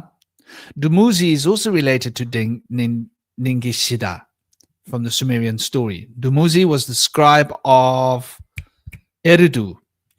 Ningishida invented writing. So I think Dumuzi is a later form of the same, but regardless. And so Sukal, he functioned as Sukal, and as Sukal, he's the attendant of Nengishida. Nengishida is Tahuti. The attendant of Tahuti is the butler, is Anubis, what you were talking about, yeah? So that's you want to get right to the roots of where the and Allah Gula, or often just called Allah, is this. And it's interesting, the iconography or logographically, and Nagar. Now Nagar is interesting because this relates also to the Vedic, yeah? Nagar Sanskrit. So Nagar in Nagara means a city or a town or a place, like a civilization, right? So we're talking about the roots of civilization. We're talking about Tahuti coming to us in the form of I can never say this guy's name very well. Ningishida. Ningishida. Ningishida came and basically taught us writing and agriculture and farming, but his attendee was Allah. Isn't that interesting? And so we're talking about the dog star Sirius, So Sirius is related. Now I'm betting you. Am I right? Your research of is Sirius star related to Hecate? Yeah. I'm not sure. I mean, I don't. Yes, of course. Hecate is linked to Sirius because she is Isis, The right? dark star. Isis, Hecate, same thing. Sirius, same thing. And we're coming back to the belt stars that link up Sirius to Is that known as Ryan. the dark star? The dog. The dog star. The dog, not the dark star, Dog. not the black sun. Well, is it the I dark think- the dog? The dog eat stars, so they dog around each other. Canis Major. Okay. Yeah, basically, it's a binary star though. So there could be connections with the black sun because one star will be hidden behind the other star. And so this is the idea that our sun, I don't know, you guys have obviously come across this. It's not really supported by modern scholars, but there's this idea that our sun might be part of a binary system. Yeah. It was popular about 30 years ago, but it seemed to have lost popularity. Interesting. They talk about Nibiru being the binary star, but also in astrotheology, Santos Bonacci and Jordan Peterson talk about our connection with Sirius being somewhat of a binary star system, in that we have a golden age when we're in close proximity to Sirius, and then when we're at furthest point from Sirius, we're in the darkest of ages.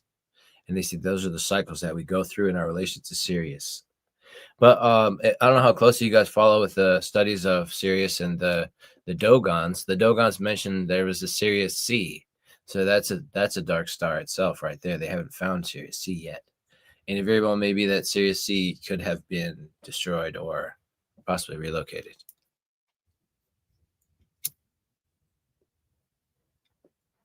That's an interesting point to add up there. They do mention that, and they don't just mention it. They've got a lot of really interesting charts, which we only discovered, we only verified after we built bigger telescopes. So it's not modern. We were not able to verify their findings because we didn't have telescopes big enough. So people scoffed at it and laughed at it, and then we built a bigger telescope, and we were like, hold on, isn't that what these Dogon people have on their cave walls? They had really good eyes, you know.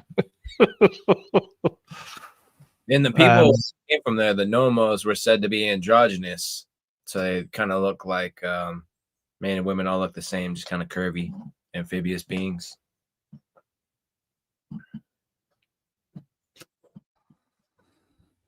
Yeah, so that's really interesting. So bringing us into the spiritual warrior archetype. So we've got the spiritual warrior. I think the Africans speak of the sword being an arrow that missed, a missed arrow.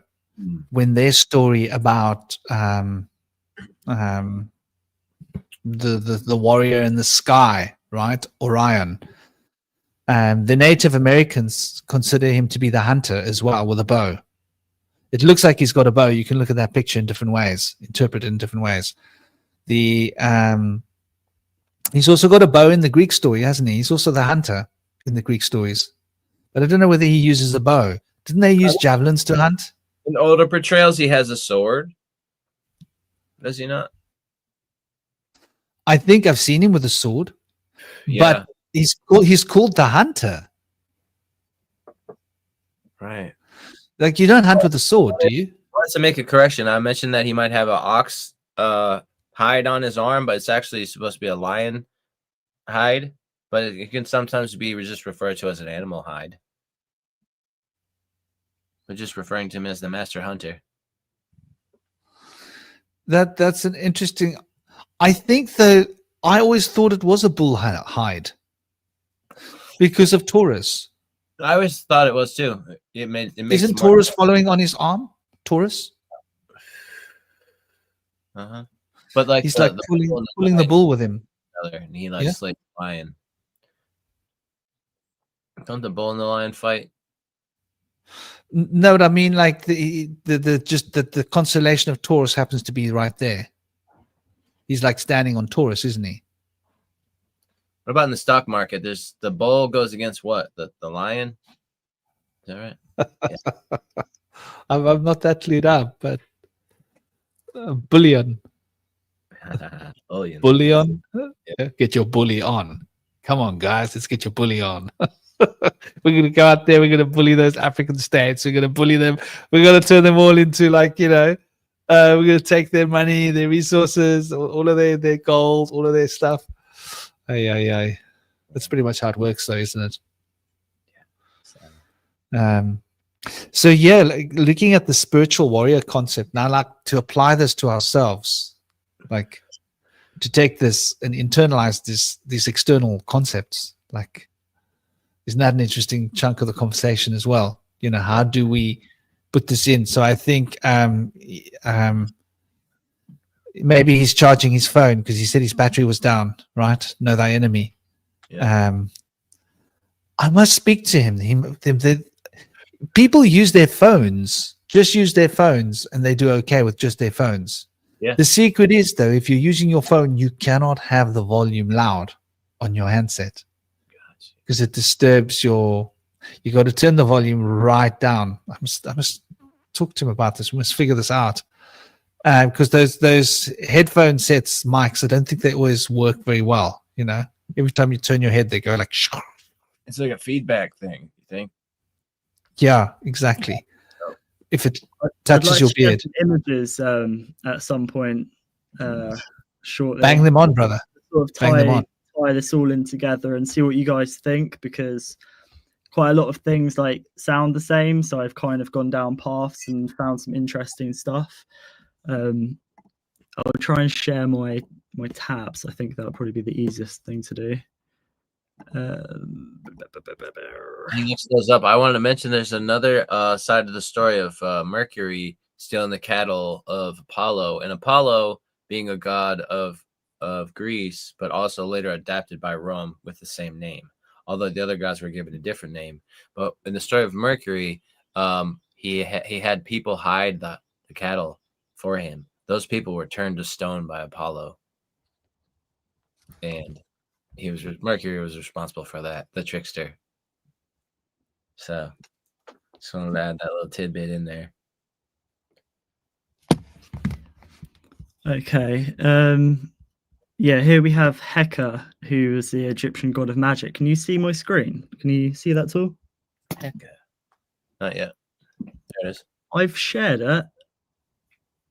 Can you see it? Yep. Oh, there we go. Yeah, All right. yeah, it's up on the screen. Yeah, because I was trying to search for the origins of the word Hecate, because I remember What in about it? Greek it meaning something like further away or far away. And yeah, I got, obviously the Egyptians came before the Greeks. Like the Greeks just copied a lot of the stories and stuff. So I found this to be quite interesting, that Heka was a god of magic. And then also the goddess Isis is also affiliated with Heka too. So then, yeah, you have the similarities between Hecate and Isis there.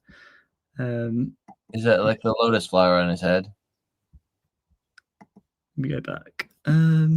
Like different hats from the three of the different hats from different regions or something, or southern Yeah, region? I think that the hat represents like the ka, like the spirit or the vital life force, and then you have the two snakes either side. There's probably more to it than that as well. Skunk is very much. Think of the triple goddess, Hecate. Yes. Oh, triple goddess. I like that. I'm trying to work out how to share more tabs because I've got about 6 or 7 tabs. Can I give you some advice? Yes. Are they all Google tabs? They are. You just go to your next tab, and on the top, there's a little thing that says stop sharing or share this link tab instead. Yep. You just click share this tab instead, and it just switches automatically. It says view tab or stop sharing. No. Yeah, view tab. View tab. So if you click, try it now quickly. Just go on the okay. next tab. There we Oh. go. Yeah. There we go. Oh, okay. All right. Brilliant. You can just switch between all your tabs seamlessly as you talk. Love it. Tech whiz. Okay. Awesome. Okay, there we go. So there's the triple moon goddess Hecate, who I think her elements were earth, air, and water, and it doesn't quite fit. But the mother letters in Hebrew are Aleph, Mem, and Shin. Obviously, the Aleph would be the air, the Mem would be water, and the Shin is fire. I've been trying to do some digging. I've just only started really, but I'm trying to find a sort of cross between the earth and the fire, because I do feel like there's something there between the three mother letters in Hebrew and Hecate and her elements. You'll find that when you look at the god form Shamash, Okay. which is Shemesh, which is Ah. Shin Aleph Mem Aleph Shin. Mem in the Okay. middle, Shin on either side. Okay. And that's the solar deity. Right. And yeah, here we have Hecate and Anubis on an old coin, 2nd century AD coin, apparently, because they're both kind of guardians of the underworld, and they both share the symbol of the black dog as well. So, and then yeah, this is the North Pole of Saturn. I'd like to see what you guys think about this, actually. So on the North Pole of Saturn, allegedly, there's a hexagram. And then on the South Pole, there's an eye. Now, I find this very interesting because I've found out that the Greeks had 2 words for time. Kairos, which I associate with the North Pole of Saturn, like magnetic north, if you like. A structured water looks like a hexagram, like coherent water or snowflakes. So that's the kind of watery magnetic energy. And then the south would be an eye, which is the more kind of quantitative, observing, more of a kind of linear Chronos time. So I followed the trail of Kairos. This is him. Looks a lot like Mercury and Anubis. There's a character called Hermanubis, I believe, but I find it very interesting. He's got wings on his sandals, and he's got wings on his back, and he's got scales. So Kairos represents. Yep. Definitely Mercury, definitely Quetzalcoatl, definitely the feathered serpent. And he's even playing the same role as he's there with the scales, right? So he's the judge of the underworld, right? Which is the role that Tahuti plays. Yeah, and the underworld would be associated with water, intuition, I guess, wouldn't it? I associate the under with earth and water, and the above with fire and air. And obviously, to cross the underworld, you have to cross the waters, right? Exactly. The triple goddess actually rules over that ocean. Yeah. So then I followed this train a bit more. So you have Kairos, and then you have the Cairo symbol, which is it's an ancient Christian symbol formed by 2 overlapping letters, the X and the P. The Chi, or the Chi, which is the X, the cross, and the P is the rho. And I kind of, in my mind's eye, I correlate these to the Ka and the Ba. The Ka being the Chi, or the cross, or the X, like the fire, the life force, and the Rho, the P, being more of the Ba, or the heart, because I've got a saying that I use to do with synchromysticism. Like the sync row is like your mind is a sink, and you let things come in like the water, like water comes into a sink, but then you have to reverse osmosis it with your heart. you can't just let things come into your mind and stay there and become stagnant. You have to reverse osmosis, row, movement, use your oars to spin the information or the memory, and then release all the heavy metals or the heaviness, and just let stick to you with my stick what you believe to be true. So it's a balance of knowledge and intuition. But I think that what's happened is they've got rid of the heart, they've got rid of the P, they've got rid of the row, and just kept the cross. So it's more stagnant energy. And then I don't know what I've just done. There we go. Right. So Before you go on from that PX, yeah, it makes me think of Pax. And Pax is a word for peace. And Pax is a Roman goddess, goddess of peace. And I think even in Greek, the equivalent is Irene. So she's the daughter of the Roman god Jupiter and the goddess Justice, which is quite interesting because we can align that with tarot cards. But please do continue, brother. That's interesting. You mentioned justice because obviously Cairo had the justice scales as well. Okay, yeah. So this is the Celtic cross. There's one just down the road from me. I can't share a photo right now, but lots of Celtic crosses have the Cairo in the center, which I think is really interesting because to me the Cairo just represents the hero which is in us all, and it's sad to see that it's been removed from a lot of crosses, because it's important that we remember that it gives us power. And then we have the Cairo pyramids. Sure. What's up, Indy? Is that the Greek names of the letters P and X? Yeah. Being Rho and X being Chi. Yeah. And Chi is CHI, is that right? Yeah, like chi. Yeah. Yeah. I just wanted to bring out one more thing. Everybody in our chat will probably be fully aware of this, but how you create a sigil is you take a word and you remove the vowels. Mm-hmm. And then you take the consonants, you make sure they don't repeat. And this is one form of making a sigil. And then you put the two consonants into a picture to strive towards generating symmetry. So Constantine used that symbol, right? First, he had the vision of this, didn't he?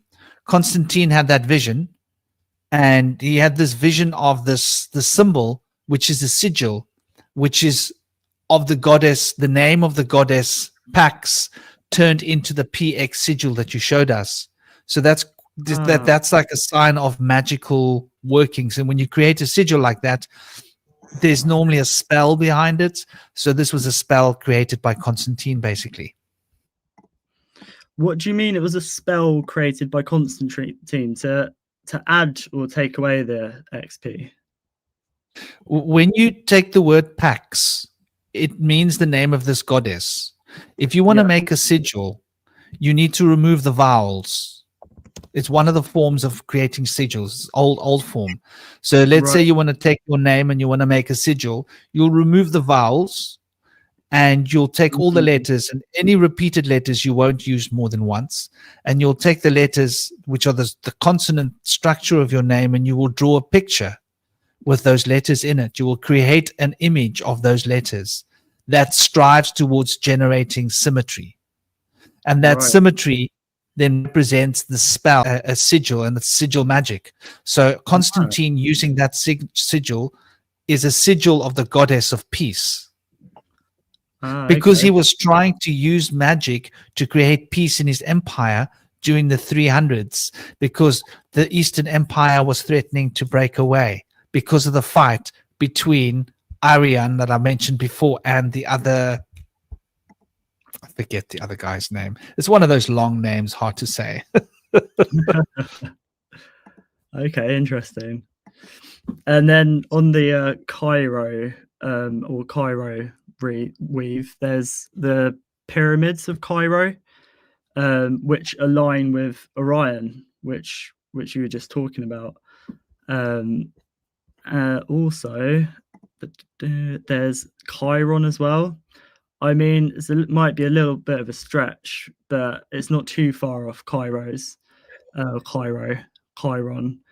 And he was known as the wounded healer. I believe that with the story of Prometheus, Prometheus stole fire, which would be consciousness or awareness or technology, basically understanding language and symbols, I guess.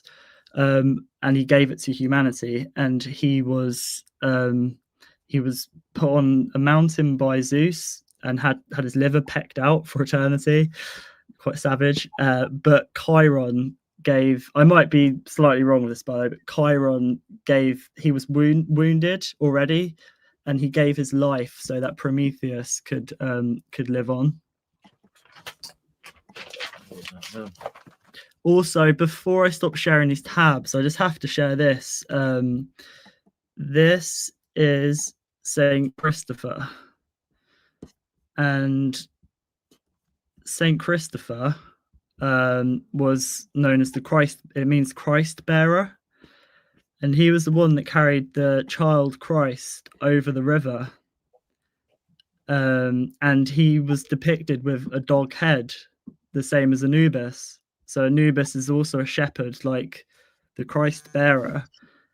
I'm not sure if you guys have come across this before, but I find it very interesting that there's a crossover between Anubis and Saint Christopher and carrying the Christ across the waters. Interesting. Yeah, that's a good connection. That's also a connection with Saint Christopher in the underworld as well.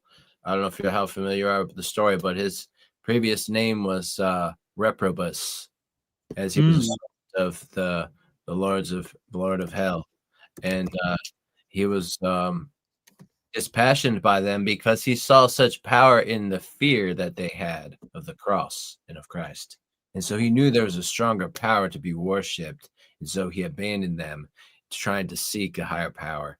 And that's how he found service, trying to aid people across that river, because he was not only dog-headed man, he was also a giant. And figurative tale that they say about him, he became a child as he crossed the river in finding his innocence. But they also say that he would carry children on his shoulders across the river. Interesting. I'm not sure why, but I can't see you guys. I can only see me and the round table background. Oh, I think you're... Have I done something? I don't know. Oh, there we go. Franklin, you're muted. I'm so sorry. That was me. I didn't realize that had happened. When I took your screen to make your picture so that everybody could read. You guys are like really banging on some interesting doors here. So just looking at this here, who is the deity? I'm trying to remember. Who is the shepherd deity of Sumer? Because is it Dumuzi? Or I think you could be right with Dumuzi. Is it the two-headed Sargon? It is Dumuzi. Okay. Dumuzi or Tammuz in Akkadian. Yes. Now, doesn't that make you think of Emmanuel? The deity? Jesus? Emmanuel? The shepherd? I've never heard Dumuzi. I can't find much on him either. Well, try Tammuz. The Akkadians, they try and hide the Sumerian stuff from us. They shovel the Akkadian stuff at us instead, and there's a reason for that. Dumuzi was the husband of Inanna, I believe. My gosh. Do you remember? Okay, here's a fun story. So Dumuzi represents survival and rebirth. Now, Inanna had this incredible sexual appetite, right? And the stories are that she used to take men to her bed and they wouldn't be able to last. She would literally they would pass away from this world, right? And Dumuzi was the one that she found that could survive her.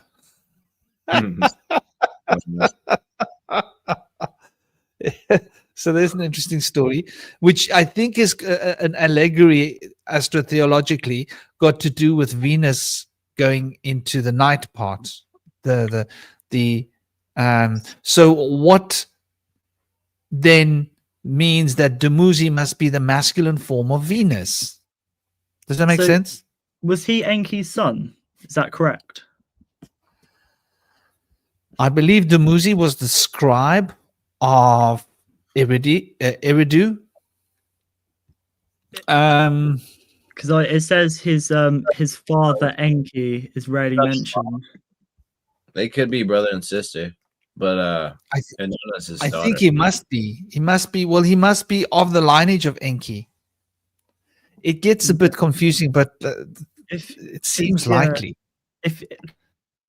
If when I look at the essence of stuff, it kind of makes more sense, because you say he was a shepherd. I see Enki as a shepherd, and then I see a crossover of Christ or Emmanuel, and then also Lucifer as well, like the torchbearer. So the essence is there, and Venus, of course, as well, the bringer of light, and also Venus meaning self-love as well. And then I think you said Venus is related to the Akashic records as well. Perhaps that's inside of us, like our DNA or our light. But the light that is in the water, you have to go through the waters to find the light, because DNA is in water.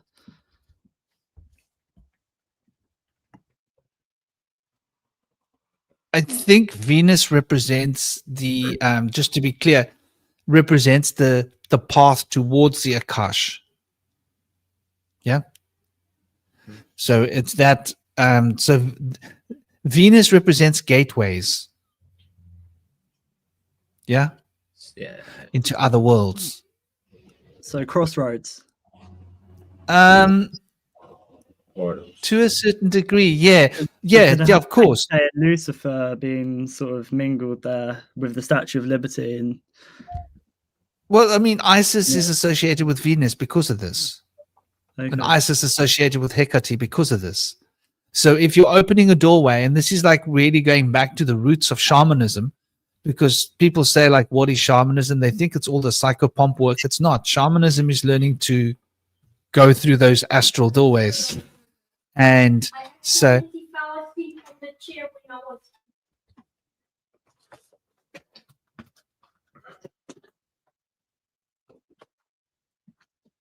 oh.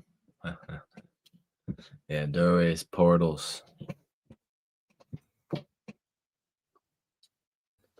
Into bed, my darling. He was telling me that he fell asleep. That's why he's late for bed. He's quite good tonight. 9:09. I'm impressed. He's coming to bed on his own at 9. Not because his mom sent him to bed, but because he himself has elected to go to bed at 9. He should go to bed at 8:30, but okay, it's a Saturday night. Dad's on the live. He normally gets to push the limit 9:30 until I put off my camera and go and crack some whips and go, what are you doing awake at 9:30? But he comes in with an excuse, so he's learning. But yeah, that's a really interesting Dumuzi the shepherd, and drawing distinctions here and connections with Dumuzi being a masculine aspect. So I think Lucifer could be Dumuzi, right? Well, the Lu cipher, yeah. Lucifer's always seen as a masculine, like Lucifer, like he. But I view it personally, the bringer of light, as coming from water. So I view Lucifer as a feminine, because the feminine has been lots of like feminine deities and stuff. People think of male, like God is a big one, like the father.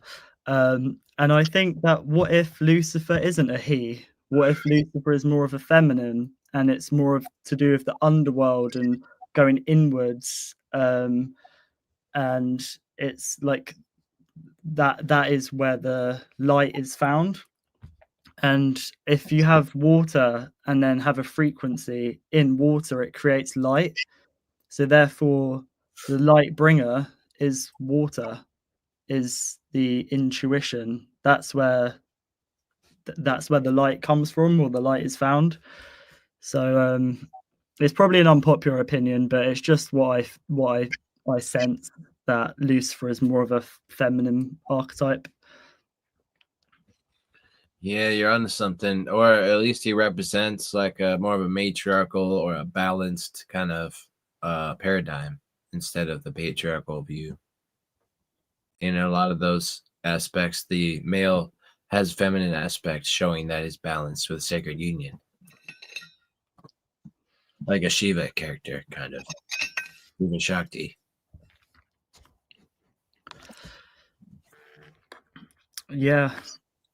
And I want to also- just add here, just before you guys move on from this. Sorry, I'm accidentally opening up all these other Linux tabs. The word Lu means servant in Sumerian. So, and a cipher is a code, right? So Lu cipher, you could say, is the servant code, the code of the servant. And the servant code, from a spiritual perspective, right, we're talking about bhakti.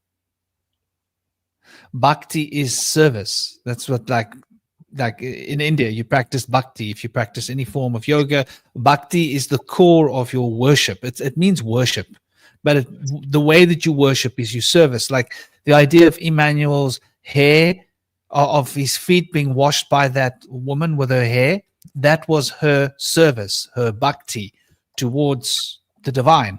She sensed the divine spirit in this person, and she wanted to serve him, to serve the divine through him. So this is an interesting idea when we look at the word Lucifer. I do agree with Kobe there. He says it servant code doesn't register with his system. Isn't Lu light? So like, would light codes not make more sense? Like light codes, and then you have the Akashic records and Venus, and within the light codes are within, like our DNA, which is light. In India, this is how you liberate the light within yourself, by becoming a really good human being that serves humanity. Not selfish, selfless. But in order to be selfless, you have to be a servant, which means you have to serve humanity and put your own selfish desires on the side and do what is for the greater good. So if you are always doing what is for the greater good, then you are a servant of the greater good, a servant of the light. So the light and serving in Sanskrit is connected. So this is why I think when you go back to the more ancient language of Sumeria, you see the Lu relating to service. And then when you come back, you see it relating to light. But light is what that service brings, because in the presence of you make other people's loads lighter when you do good deeds. So if you like see an old lady crossing the road and it's dangerous and she's carrying all the bags, and you say, "Hey, ma'am, let me help you," and you carry her bags for her, you keep her safe, you've made her day lighter to bear. You are bearing the weight of her day. You are light bearing her day. and you're doing a good deed. So I think like Lucifer represents Venus, and Venus represents the passions and the desires and love and beauty. So when you do things that are not selfish and in service of other people and humanity, then you are being beautiful, a beautiful person. If you see somebody helping a little old lady cross the road, you're going to think, what a beautiful person, right? You'd be like, oh, that's someone I would want to be friends with, right? But like, rather than someone who's like, go on, old hag, give us your money. You know, that those are the two. Yeah. But I don't think they're disconnected. Yeah, so there's the shadow there as well with Venus of like this, I guess, that narcissism or too much self-love. So you can't love others, but it's important to be balanced, to be able to love yourself enough in the right way to be able to love others also. But I think there can be a shadow side to it, like too much self-love. But you need to have self-love to be able to love others, and to be able to recognize the light in others as well. I think that's what it is. I think the act of service causes us to recognize the light. And maybe that's the whole point of service, is to keep us humble.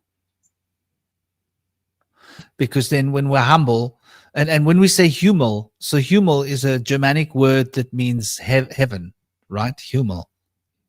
So humility is of the heavens. Now, what do we see in the heavens? That's where the light comes from, right? So humility is aligning yourself with light. And I don't see humility as like acting like meek necessarily. To me, humility is being able to acknowledge our own faults. That's what humility means to me. And the easiest way to acknowledge our own faults seems to me to be as selfless as possible, like as a concept. Because if you aren't fully, so like, I think you're right. I think Lucifer represents the spiritual high potential within every human being to serve the light by being humble. But I think that it's been twisted by the likes of the Council of Nicaea and their cronies. Yep.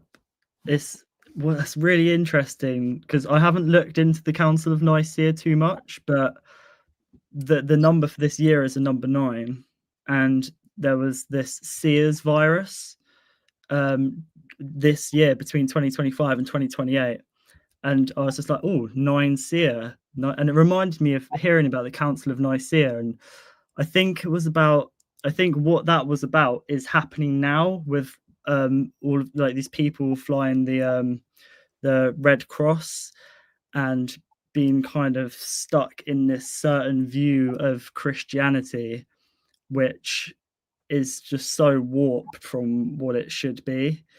There's a lot to that with certain events recently as well, with Charlie Kirk and AI, because Kirk means church, and it's Charlie Church, which is the third church, which is the third temple they're trying to rebuild, which is this. I think you have 1 temple, 2 temple, and the third one is our center here. And I think this is where the artificial intelligence is coming through. It's coming through our Christos. And I was listening to a podcast about alchemy, and when they were mentioning plant and then using gas to extract the oil, I was like, oh my God, this is how they're extracting our Christos, our oil, by gaslighting us. They're gaslighting people into giving away their essence, and it's going to be replaced with this artificial essence. And I just found that so interesting. Like, I was just hearing them say the plant, and I was like, the plant is us. Yeah, so Charlie is obviously Alpha Bravo Charlie. It's 3, so third church or temple, and the third temple is trying to be rebuilt. And then you have the whole ceremony on the solar eclipse, where they're all talking about AI, and it's mad. Not don't really want to change the topic too much into that, but I think it's important because we're talking about the spiritual warrior, the Christ, and stuff like that, and the Christos. And I think that people are giving away their Christos, or their like potential, or their hero. They're externalizing the hero again. Whereas it's so critical right now that the hero comes from inside, that we're a vessel for the light, and therefore we can share the light, you know. But it needs to come through us. It needs to come through us, and we need to beam like the sun so others can pick up on that frequency. It's the only way we're gonna win this war, because it is a war. There's a war in our minds. There's a war in the material realm, like the matter at the moment, but there's also a war in the spiritual realms as well, I believe. There's a lot going on at the moment, and people need to start stepping up into their highest potential, using the ancient intelligence, the AI, which is the ancient intelligence, not the artificial. They can have their artificial, external, mechanical, but people are starting to remember who we are, where we've come from, and see where we're going. And most people don't like where we're going, so we need to try and create a new path. Right, ran over. Yeah, it's interesting, like what you guys are getting at here. I'm looking at the Sumerian, and the word Z in Sumerian is the word for true, the word for health, the word for life. How cool is that? So Lu is the word for servant, right? And the word Z, Lu Z, is the word for life and truth in Sumerian. So Lu Z means the servant of truth, or the servant of life. And that word Lu Z has become the word for light in Greek and Latin. So it's just very interesting when you look at these cross, how these things all sort of interpenetrate each other. I can't find fair, but I'm guessing, what does the word pharaoh represent? Fair in Coptic. I wonder if it survived into Coptic. Doesn't. Fair in Egyptian. Now, if they tell me there's no such thing in Egyptian, nefer. Fair is to carry. Oh, wow. So fair is to carry, and nefer means good or beautiful. Common ancient Egyptian word. Isn't that interesting? We speak about something being nefarious, right? It's dodgy as hell, man. But fair is to carry. So Lu Z fair is carrying that service of life and truth. So that's like, that's what Lucifer, I think, must represent, because the morning star and the night star, when Venus goes through the underworld and comes back, right? She comes back renewed and purified. So that reawakening represents exactly what we're talking about, the rebirth of the spiritual warrior. Because also Venus was also a warrior. I mean, in ancient times, right? When we go to the Muzi, right? He was a scribe, but he was also very strong, as far as I recall. The stories about him being like very, very wise in his like an advisor for war, right? Because he was a being of knowledge. He was like almost like a priest king, you could say. So this wisdom is how you would sort of strategically handle a battlefield.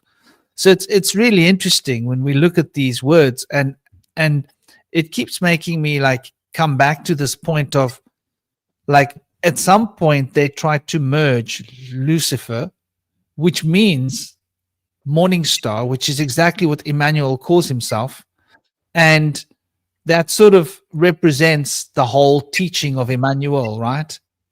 The teaching is become a servant of humanity and carry that through your life. That's his whole message in like one sentence, which seems to be what the word Lucifer can mean if you break it down to some of the oldest languages we have on earth. And in fairness, the fair part, we can't track it into Sumerian, but we can track it into Egyptian, and we can track it into ancient Greek coming into Latin. So there seems to be some correlation here because that grew out of Egyptian, and I think we have a limited understanding of Egyptian, right? The fact that, it's like what I was saying earlier, probably we're going to be able to decode a lot more of Egypt through Greek when we realize this extension, you know? But that's you bring up a really, you say it's not a popular place to be, yeah, but I think it's like somehow quite fundamentally true. Would Enki be? Well, I correlate Enki to the essence of Lucifer also, and the same with Prometheus. Would you agree with that, or not so much Enki? Or I think so. I do believe that. There was another thing with one of the words relates to water. Which one was it? Just let me get this right. The Z part is also included in the word for water. How is that? Zia becomes the water or the sea. So that's like Lu-zi, right? So that brings you mentioned the word water in the name Lucifer. That actually shows a Sumerian connection for the word water in that name. And that brings us back to Enki, doesn't it? And Lucifer, the fur could be a 4 as well, which is associated with Enki, the number 40, and the 4 being the force or the thoughts that are all around us. It's a bit of a stretch for the fur of the 4, but I think there's something there at the end. I don't think it's a stretch because fur means to carry. Now, if you look at let me grab it. Let me grab it. Come on, ladies and gentlemen, just grab it. Grab it before it grabs you. Okay, so I'm about to do some grabbing. If you guys are ready for a bit of grabbage, maybe it's like the force, the thoughts that we carry. Well, yeah, here we see the number 4 as its structures 2 and 6, right? So 2 represents the feminine being captured. 6 represents Venus, the harmony and the beauty of Venus being expressed. 4 represents solidarity. It represents knowledge, the 4 faces of Brahma facing the 4 directions. The number related to the planetary energy related to the number 4 is Uranus. Uranus also represents holding and carrying. So 4 is the structure. And if you see 4 as it relates to number 8, right? 8 is its counterpart. 4 finds its perfect expression through 8. 8 represents that potential of driving forward towards success. Workaholic's like a difficult name to use for it. we have a negative connotation with the word workaholic, but I don't think it's necessarily a negative word. I don't use it in that way. I'm using the word as like somebody that work defines them. 4 becomes perfected by 8 because knowledge of 4 is applied by Saturn. Saturn then can apply that knowledge towards actually generating something, manifesting success financially or whatever. So 4 represents the fundamental structure of the world, the knowledge, the base information upon which everything's going to rest. But 4 can be stuck in the mud. It can be pedantic. It can get limited by its lack of movement. So 4 represents rest, right? And rest represents like being contained in a sense. So the idea of carrying something means that it is at rest. It doesn't move. That's why I have to carry it. So I don't think it's a stretch looking at the numbers, looking at this is, by the way, this is the Chaldean enneagram. This is not the new enneagram that was invented in the 50s. This is the ancient enneagram from Chaldea. I've just put the words here that relate to the 9 planetary energies as the Chaldeans worshipped it. And this is the enneagram form that was used by the Chaldeans. This is where Ikazo got his enneagram idea from, he says, but then he changed it. And he changed the 9 things that they don't really fit with numerology. They don't really fit with the planets exactly. They do in a from a sidelong view, but when we look at number 4, we're speaking essentially also, and it's important to understand this, the north node of the moon. And the north node of the moon represents the plans for the future, represents where we're going. So that sort of structure that gets you sort of streamlined where fate is going to move you forward is what's being represented by 4. And this is why we say this is what it's for. Right? What is that for? What is the purpose of that? Why is this? What's this for? Because the word 4 represents that this thing has a fate attached to it based upon its information structure and based upon its own destiny. So 4 relates to destiny. And this is one of the reasons why the Egyptians were so focused on the number 4 and why in China, the number 4 represents not being alive. Isn't that interesting? Because where does your destiny take you fundamentally? What's the one sure thing in life? Like none of us will get out of here alive. So it's the one thing I've always been able to rest upon in my whole life. When I've ever had to make decisions, and it's a difficult choice, I go, well, at least I know I'll never get out of here alive. So like, should I risk my life or not? Well, I'll never get out of here alive anyway, you know? Yeah, it's different when you have kids, though, isn't it? Because as I very different. Yeah, as I go through life, I'm trying to learn what it is to die. So I think it's so important. It's something people take for granted, and we talked a bit about it earlier about guardians of the crossroads or thresholds that carry us across the water to the next place. Like some would call them the archons. I think the river Archeon is a river you have to cross, one of the 7 rivers of Hades. It's all in here. I think we have to cross rivers in our mind of memories and stuff, and we have to cross thresholds, and I think it's so important to, as we're alive, to know what it is to die, to cross over. And the only fear I have of dying is just leaving my kids behind with lack of gnosis, lack of knowledge of who they are, where they've come from. And this is why I'm doing the research I'm doing, is so I can pass it down to them, because everyone was lied to as a child, you know. In school, I used to get excluded and expelled because I always used to ask questions and they didn't like that, and I couldn't be contained. So I used to climb out the window and just leave because it wasn't stimulating. Whereas now I realize that actually this realm is a lot more interesting and a lot more beautiful than I thought it was. You have to navigate. You've got to go through the dark like, you know, conspiracies and stuff, and see that we've been lied to. But under that, like, you find the magic. And yeah, well, I need to head off now, but it's been a good chat. Yeah, I really enjoyed it. Namaste, brother. Yes. Take care, guys. Take Have a care. great Travel weekend. safe. Shinobi. And you're right. The moment we become parents, we become scared. I check the road 3 times now when I cross.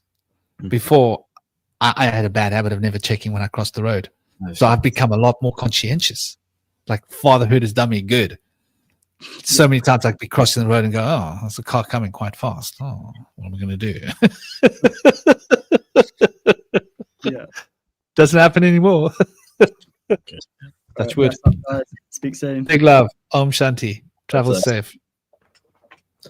That's But Yeah. that's really interesting. Yeah, brother. Please fire away. I'm glad he mentioned the crossing of the river. Yeah, I have a good story about that. Enki, when he met Enlil, actually, rather, when he met Ninlil, he seduced her. And when the gods found out that he had seduced her, they banished him to the underworld. And so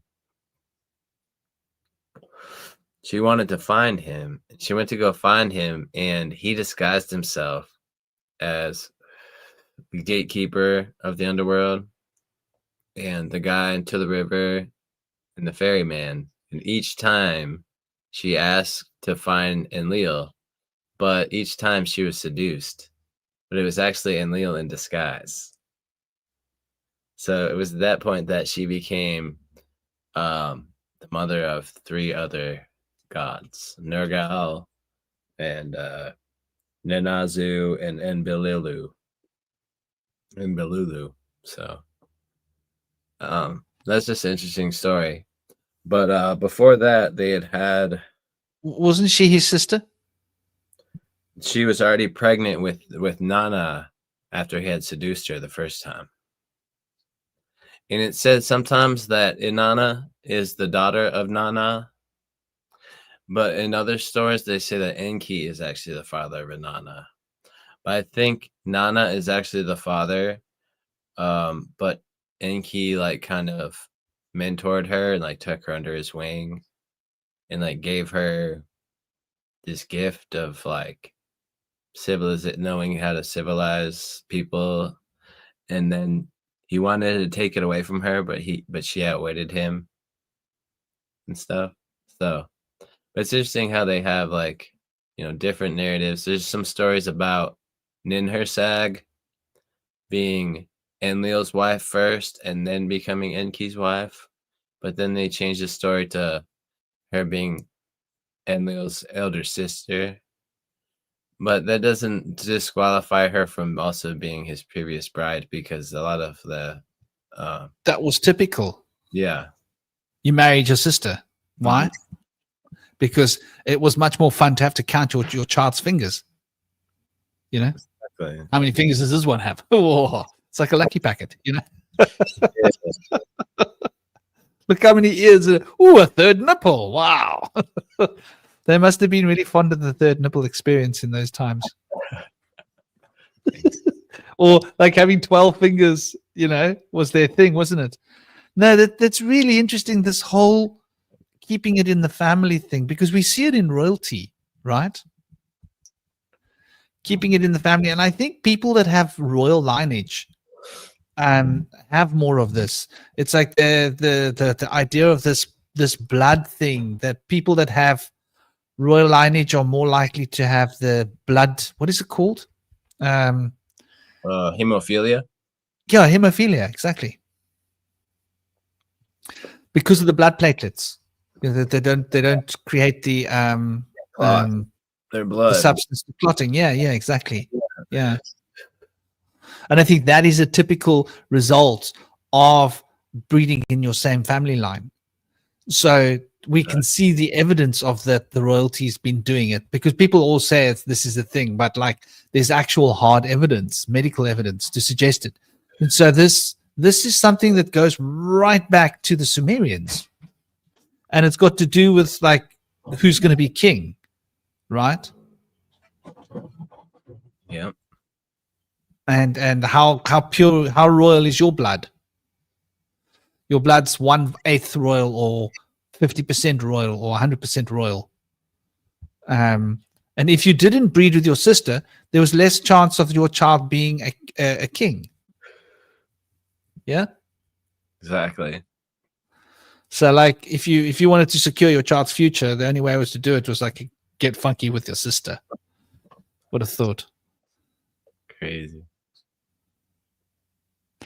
Yeah, too, Jacob. The 369 and the 666. That's quite interesting here. You know, because here you can see when you look at these three triangles, 6, 3, 3, 6, 9, right? If you look at the triangle which is pointing 9 towards the activist, 3, 6, 9, and 3, 6, 9 adds up to 9, 18. And when you go clockwise and you look at the apex triangle, which is 1, 4, and 7, that's 11. 11 plus 1 is 12, is 3. So now we've got the number 3. And when you go on the other side, with the apex being number 8, 8 plus 2 is 10, plus 5 is 15, is number 6. So here we see we've got 369, 369 encoded in these enneagrams. Isn't that quite interesting when you look at it? And, you know, I think there's a lot to be said about the mathematics of the structure of this enneagrammic geometry, and how it sort of relates to the structure of being, and why we have 9 numerations or different grades. It relates to the nine gates of consciousness, the 9 spheres of being, that we can reach different states of ecstasy.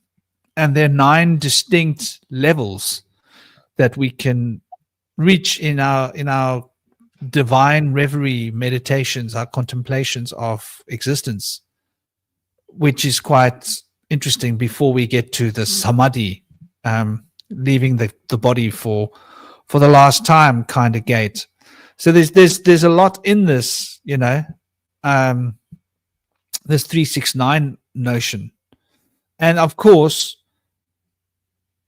I think it goes back to understanding the principles of Jupiter, Dispita, the Sky Father, number 3, Lucifer, Venus, number 6, and Mars, number 9. And the way that Mars represents action, represents Aries. And so Aries is the spring solstice, right? 6 represents Venus. So in Venus, we're looking at Libra, the scales of justice, right? And then 9, we're looking at Scorpio, essentially. So that's quite, you know, quite an interesting perspective to get to, because then we go to the 9th month, right? September, October, and the beginning of October into the 9th month becomes Scorpio. So most of Scorpio reigns in the 9th month. And we can see the connection between 3 and 9, between Aries. So Mars becomes like very important. And so here's an interesting thing. I don't know what your thoughts on this, Indy, when you get back. I hope you can hear. But the idea of the warrior, right? The spiritual warrior. The spiritual warrior relates to action, relates to doing.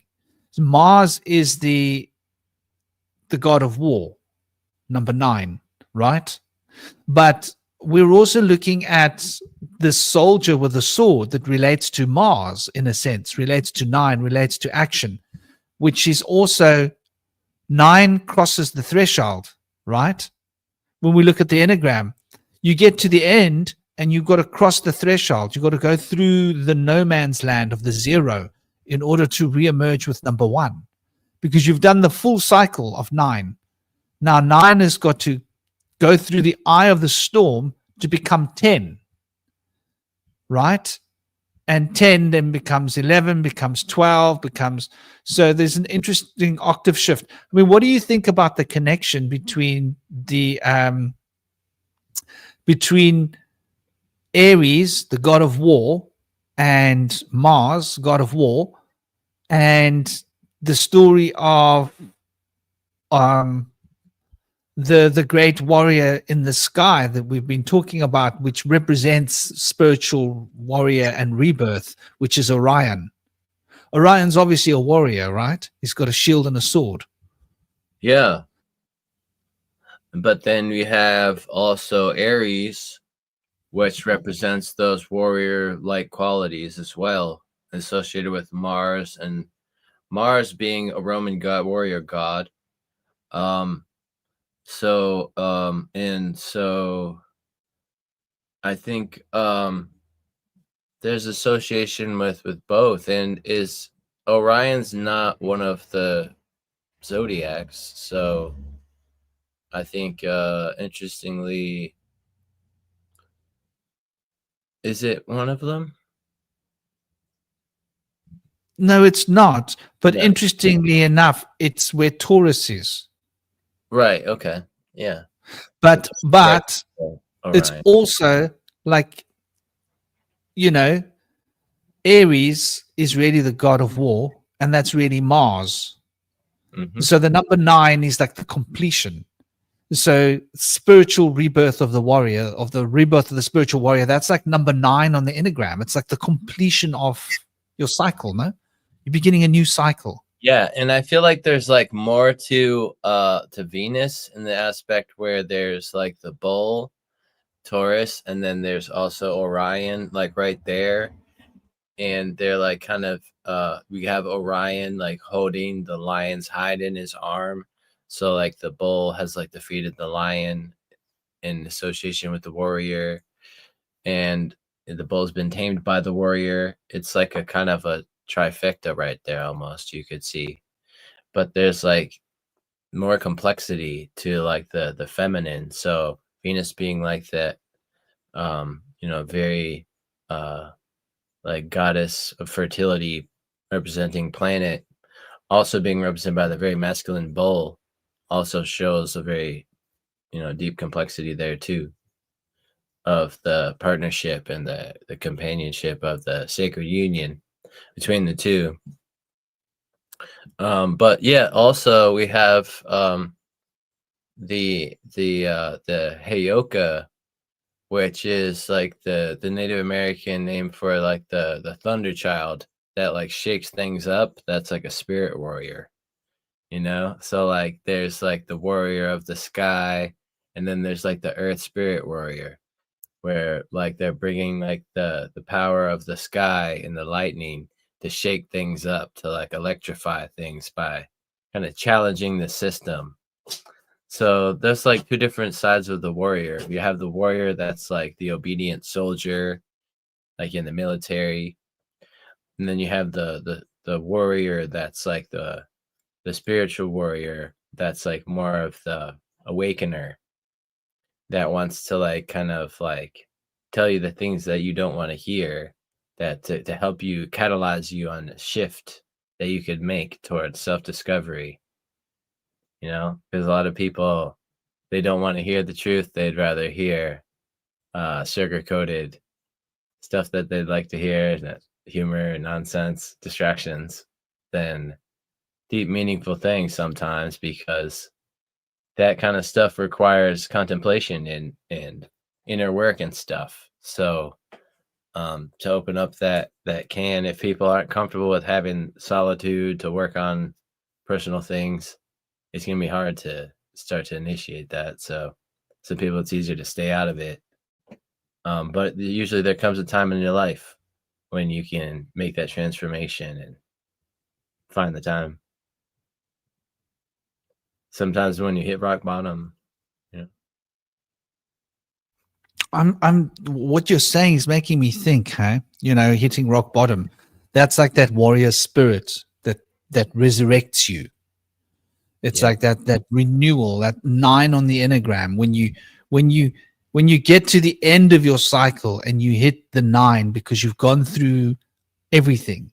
And 9 is that, like, it's complete. And there's only one place to go from 9, through the eye of the storm, Yeah. the 0, and emerge as a 10, a Yeah. new, brand new one, a bigger one than you were before. You know, so it relates to the idea of the rebirth of the mythical bird.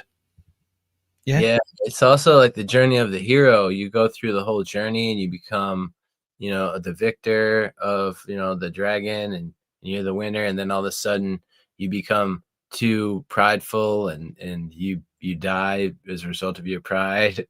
And then the whole process starts again. So it's like, you know, there's a whole journey that you go through, and then it ends. You're gonna die at some point, you know. So why not die as part of a lesson to be learned for the next cycle, you know?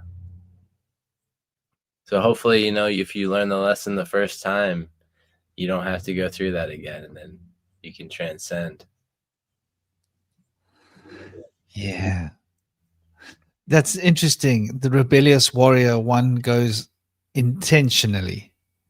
That intention and following intention is very much what Mars is about. Having the intention and sticking to the goal, like that Saturn is given, and actually doing the work, action. But here's an interesting point. Look at the confiscation that has been done. So Ares is the Greek son of Zeus, right? And Mars is the Roman son of Jupiter. But Jupiter is Zeus, and Ares is Mars, or Mars is Ares. So can you see what they've done? They've created a different persona of Ares and called it Mars. Yeah? And created a different persona of Zeus and called it Jupiter, based upon the Sanskrit. So, or reenacting the Sanskrit, Diospiter. So it's interesting to me. Like, do you think that's a deliberate attempt of hiding the connection? Right? That they're trying to make us think of the microcosm as being separate to the macrocosm, instead of becoming a single loop of continuity, like as a psychological war game on us. Yeah, but like, what are they really hiding there? Because like Jupiter is Zeus, right? Isn't that not true?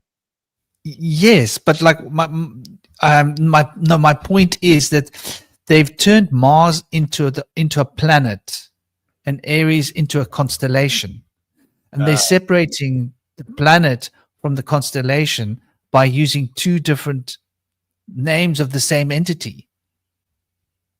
Yeah. Instead of just saying that it's Aries, the planet is Aries and the constellation is Aries, right?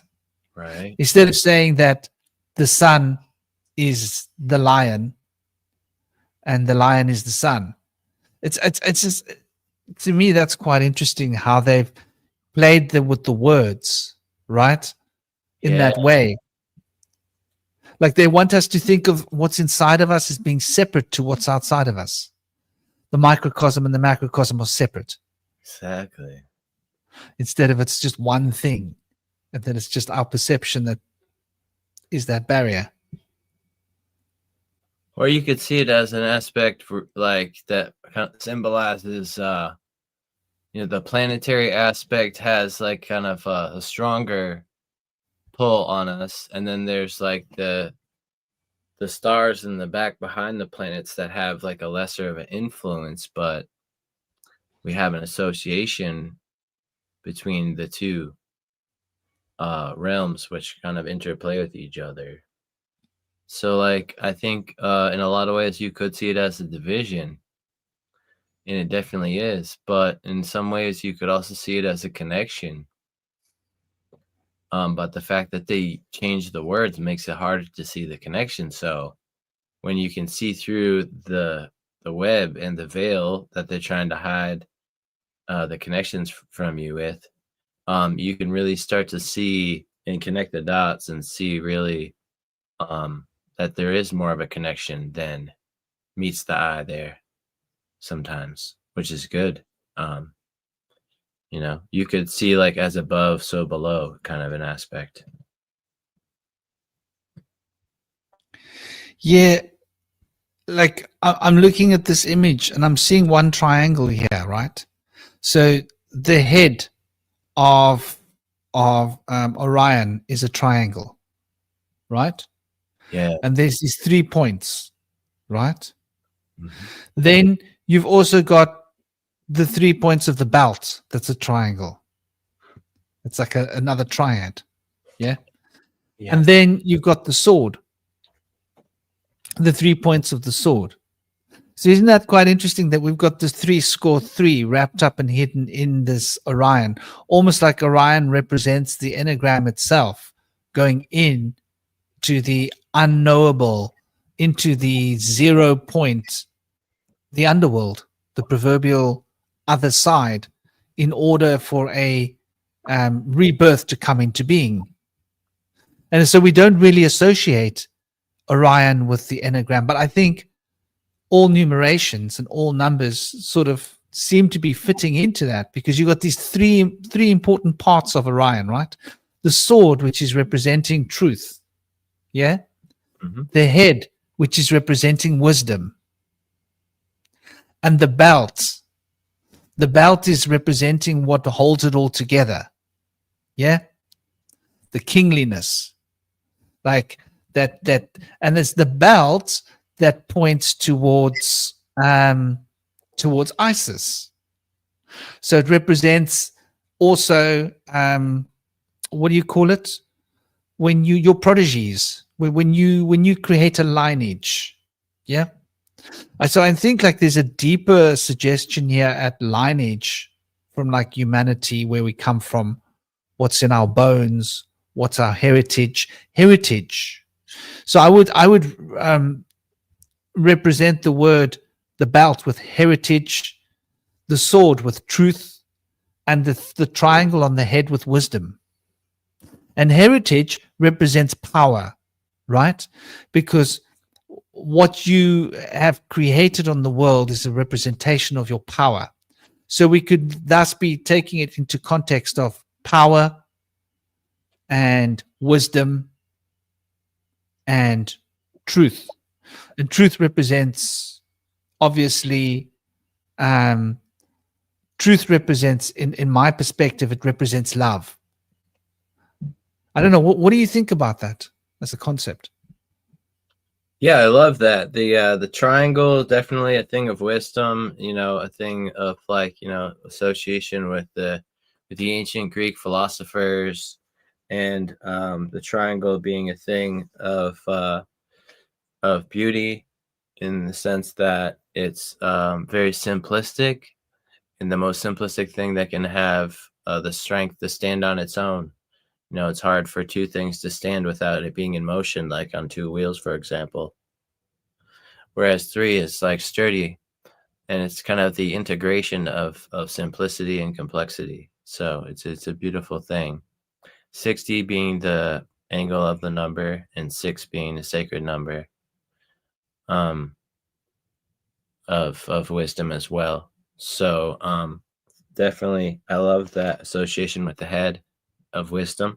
And also we have the belt, which of course holds it all together. And like when you say heritage, it reminds me of like putting another notch on the belt. I know that's a terrible association right there, but it does definitely have a strong ties to the act of reproduction, so to speak.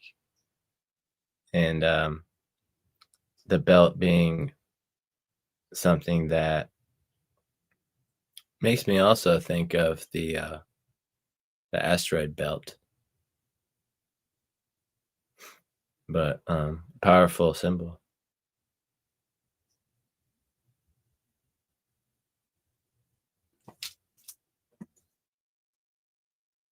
Now, as far as I am muted. Sorry, carry on, brother. now, was there something else after that? Did I get through all of the different things? Well, you mentioned the I liked what you said about the belt. The sword. Oh, the sword, yeah. Yeah, the sword being the truth. I think that's a beautiful association because the sword is like cutting, and the Taoist sages would say that it's good to be sharp, but not piercing, something like that. So it's Sorry, my dog was scratching. like sharp but not piercing, or something like that. I think it's they say to be. Interesting. So it's kind of like in the aspect of like the meek shall inherit the earth. The meek have been interpreted as those who hold weapons but choose not to use them. So I think it's about being able to be powerful enough to be able to be strong and fierce, but choosing not to be. No, I think that takes a lot of character to be able to do that. You know. Yeah, it's interesting. Like I associate the sword more and more with the heart, and like because like the heart is really it cuts to the heart of the matter, right? It Mhm. goes right to to the core. It's your heart gets pierced by love, you know, and it makes you vulnerable to getting hurt. So your heart becomes like like like it's a soft thing that gets cut in life, right? Yeah. And it's unavoidable because like you're gonna love people and you're gonna lose them. Like that one sure thing about life, right? That there's a good old hole in the ground waiting for all of us. You know, so like then you have to lose your parents, and then you have to lose your friends and your loved ones, and you know, then like what Shinobi was saying, like I worry about my child. Like if I'm gone, how's he gonna feel losing me? Because like we've lost our parents, or I've lost my father, so I know what it feels, you know. So like there's this interesting love makes you so vulnerable that like you've got a sword to your heart. It's inevitable, but that sword is so emblematic of the truth because it cuts deeper than everything in the world, right? Mhm. Like the truth that I have in my heart that I know is like the people that you meet along the way. That's the love. That's what's real. Everything else is an illusion. Everything else is a dream. Yeah, Yeah. but the people, that's real, and that's what's true. Like if you say to someone in your life, like what's true for you in your life, it's like my family, my friends, my, you know, my partner, my animals. You know, Well, I you'll guess do anything for them. life number 7, I think I could see things differently. Like what's true for me is like pretty, I think maybe like a little ungrounded at this point in my life. I've been waiting to like start writing my book until I can become more integrated with humanity and more grounded, because I've gone down so many rabbit holes and I've been chosen to see so many things and channeled so many things that I think what's true to me is like almost unfathomable to most people in my eyes. Like what's actually true is a real journey, and there's so much behind it. There's so many people that have verified the truths that I have uncovered. There's so many people that have hinted at them. It integrates kind of everything that everyone's saying. And to me, that the truth is, for me, it's hard to say that the people in my life, but you have to say that the truth is like the women in my life, because everyone has a mother. And you have to be grateful for the women in your life. Something that we do in the force, in the circle, at the sweat lodges, we pray to the 4 directions, and one of those directions is to pray towards the goddess for the women in our life and the help they've done for us, and apologize to the ones that we've made mistakes to and stuff. It's powerful work, you know. But also, of course, the men in our lives that have influenced us. You know, where would anybody be without being influenced by at least literature, even in their own solitude, or, you know, stories, archetypes, whatever. There's so many people before us that have influenced things, that have made things to be the way they are today. They have to give tribute to. So I think, like, to me, I feel like the truth, I have a stronger connection to like ancient mystics that have written down these like ancient documents and tablets as giving us truth today. That's the old Virgo in you. But it's like it's a matter of being able to interpret them as we've lost their time and their phraseology, and try to trace our steps back to it, you know. But there's truth everywhere. I feel like that's true, that you can find the truth in everything if you look for it, and you can be discerning enough to see the truth. In Taoism, they say that the truth is so evident that anything else would be silly to argue. Really. So that kind of refers to like the universal laws of like Hermeticism, where there's universal laws of things, which is very different than the laws of man, where you can't really break a law, a universal law. They're unbreakable laws, principles, the fabric of our universe. Whereas the laws of man are breakable, which is why they have to be enforced. But if you want to break a law, that means that the law is kind of like broken in itself. So I think if they were smart, then especially by the fact that people are very defiant when they're being told what to do, they could have a better effect by telling us to do something and have us that we have to do something, and then have us not want to, than tell us we can't do something and expect us not to. So, especially in America, they have very strict gun laws, and they have very strict alcohol policies, and have the worst alcohol and gun control problems in the world. So You don't have strict gun laws. we do have strict gun laws. They're getting more strict. They actually were going to confiscate all semi-automatic weapons around the time of Katrina, and started to begin doing that. We're not even allowed them. But yeah, compared to England and South Africa. No, I mean, compared to like just about everywhere else. Yeah. Like South Africa, you got to get a license for guns, and it's become harder and harder over the last 10 years to get gun licenses. It's not just a standard issue like in many states in America. You don't even need licenses, right? Like in Texas, Yeah. you as long as they're not you only need a license to conceal a firearm. You're only allowed a concealing firearm license in South Africa. Only concealed firearms are legal, and you have to be licensed, and they're pretty strict about it. And then, like you say, like England, Europe, No gun. most of Europe, you can't even have guns. You can't even have a penknife. What are you allowed? So like America is like probably one of the easiest places to have a gun. And like my son, my boy keeps saying like, I want to go to America and get myself an AK-47.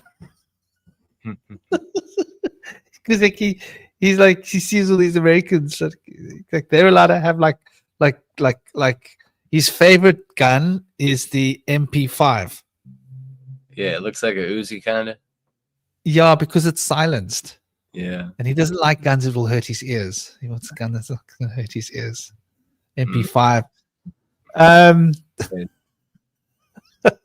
Kids. Said I can't buy a slingshot.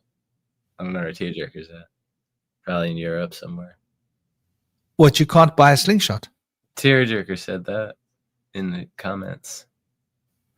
Yeah, that's the thing. Like, yeah, I just got my boy a pellet gun, right? Mm. I'm pretty sure that they're going to do away with pellet guns in this country after a while, you know. I think pellet guns are a big deal in the UK. You know, you can get shotguns if you live in, but I think you probably need a hunting license to be able to hunt foxes and stuff. You know, and it's not just easy to get. Where in America, if you've got the money and you don't have a record, you should be able to get a gun license pretty much anywhere, right? Yeah, I suppose. Like in other countries, like you don't have to have a record. In South Africa, not having a record might not be enough for you to. They'll still stop you from getting a license. You've got to be able to justify why you need the gun. You see, so they're like quite strict. Well, people, we're getting to the last few minutes. This was a great discussion. What more is there that you want to cover, dear Indy? What more is on your plate? I'm not sure. I think we got to a lot of stuff. There was one thing I wanted to mention about you were talking about the Freemasons, and I know there's an ossuary that was found that seems to have the family of Christ there. Are you familiar with that? Ossuary, where is that? There in 1980 they found the Talpiot tomb, and as they've uncovered the tomb, they found what's called the James ossuary, and it says that it's James, the son of Joseph and Miriam, the brother. Where is that? Brother of Yeshua, Judah, the son of Yeshua. So do you know where?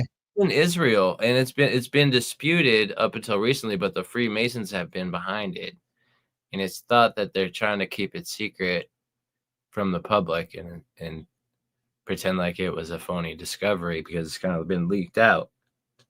But it's said to be they have the bones of James, who is supposedly the brother of Jesus, there with all the markings of this family crest of Jesus.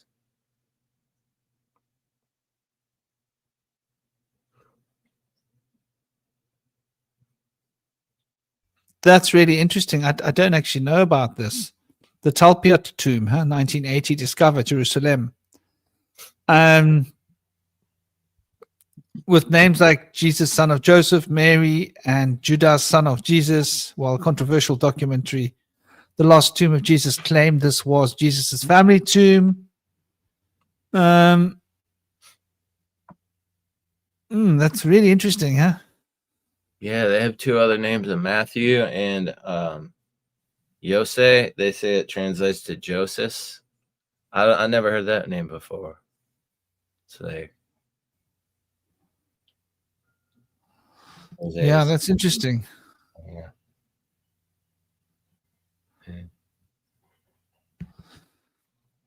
I know that there was a discussion in Greece and Rome leading up to before the Council of Nicaea, which it was like quite widely believed that Emmanuel was from Persian lineage. Isn't that interesting? Wow. Yeah. So I'd like to see that crest, family crest. Does it look Persian? Yeah. Yeah. That would be interesting to decode. Would they still be of Jewish descent if they were of Persian lineage? Well, Abraham went east, right? Yeah. And then he came back. That's true. You know, some of his brethren and his family must have been left behind. How big was, like, let's go back to Moses, right? Mm-hmm. They were the slaves in Egypt, apparently, right? But Egypt, we think of Egypt in modern sense, right? Mm-hmm. We don't think of Egypt as being a huge empire, do we? Maybe we should. Maybe the empire of Egypt was encompassing much bigger. I mean, we're talking about one of the biggest empires of that time. Mm-hmm. I would say that I would be surprised if Egyptian empire wasn't the size of the Roman Empire. Exactly, or bigger. Yeah. Yeah, there's actually a pyramid in, I think, New Zealand that's definitely confirmed Cometian, ancient Cometian pyramid. This is what I'm saying. Like, to me, these people were shipfaring. They were building ships. They were traveling.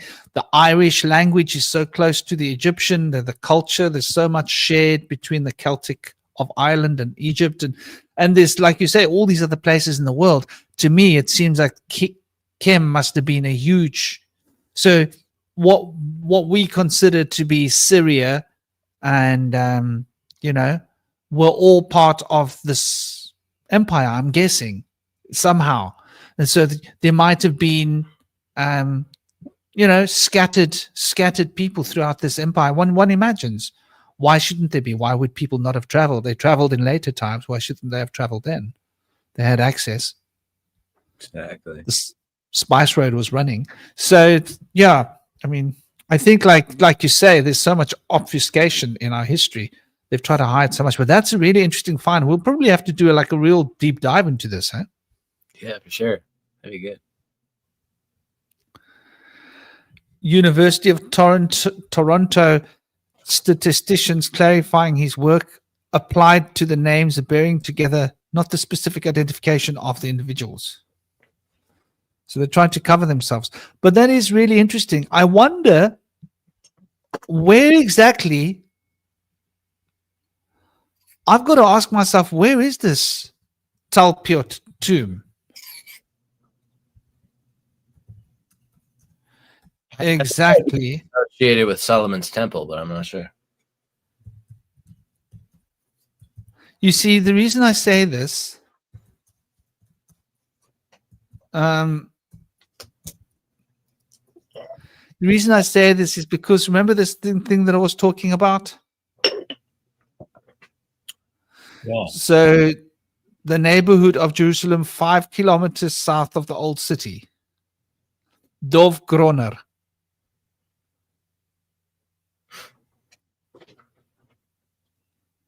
Five kilometers south. Interesting. Is that where they've been kicking the Palestinians out of their homes?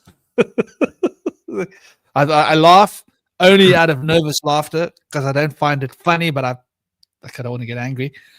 Because that's what they've been doing, right?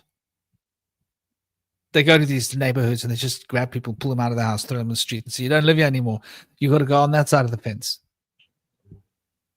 And then, they shoot at them and stuff. So that's the Zionists for you. Don't support the Zionists. So yeah, I'm going to say to everybody, big love, peace, honor, and respect to all of you. I hope you guys have enjoyed the show. It's been an honor with you. It's been an honor with everybody. With Know Thy Enemy. Cosmic went off earlier. Damn, Cosmic. We missed you, brother. I would have loved to have heard Cosmic's take on a lot of things. Absolutely. And of course, Shinobi and our dear brother Indy. I've got something I was going to share as a closing, and so I'll mute my mic. Say goodbye to all of you. This is the track that inspired me. It's something I found from years ago, but it's called "We Came Here," and I don't know. I hope you guys get something from it. It meant a lot to me when I wrote it. It's like many years ago. I actually forgot I had all these tracks on SoundCloud, and I found it. I was like, dang. So I'm going to put it on to say I love you. Big blessings, peace, honor, and respect to all of you. And Indy, just will you give me a signal if it's distorted? Yeah. Okay. The sound. Yeah. Just in case. Otherwise, Om Shanti, Om Namah Shivaya. Take it easy, everybody. Don't forget to smile. Blessed be.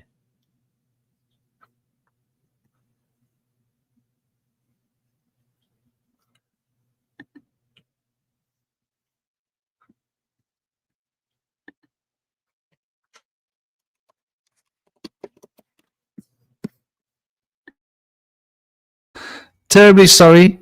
I've got to take this off first. Okay, there we go.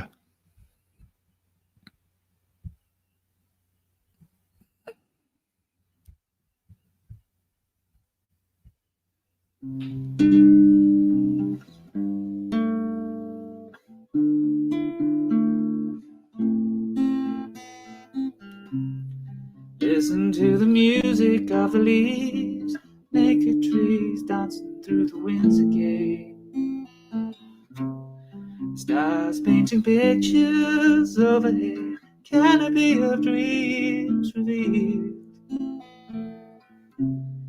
Mountains, they've been marching through the world again, searching skies through heaven's eyes. Feeling of the ocean on your skin, breaking through the waves with the depths revealed. We came here from a place so far away. We came here to remind ourselves. We came here to remind each other, to bind each other with the cords of freedom. Moving through the tides of love, carried by the wings of the holy dove. To show that we're all one at the heart, bearing the same feelings.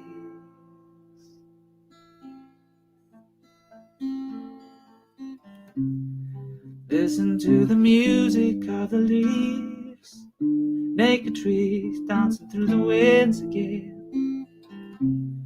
Stars painting pictures overhead, canopy of dreams revealed. Mountains, they've been marching through the world again, searching skies through heaven's eyes. Feeling of the oceans on your skin, breaking through the waves with the depths revealed. We came here from a place so far away. We came here to remind ourselves. We came here to remind each other, to bind each other with the cords of freedom. Moving through the tides of love, carried by the wings of the holy dove. Spreading the love, sharing the peace that sets us free. Listen to the music of the leaves, naked trees dancing through the winds again.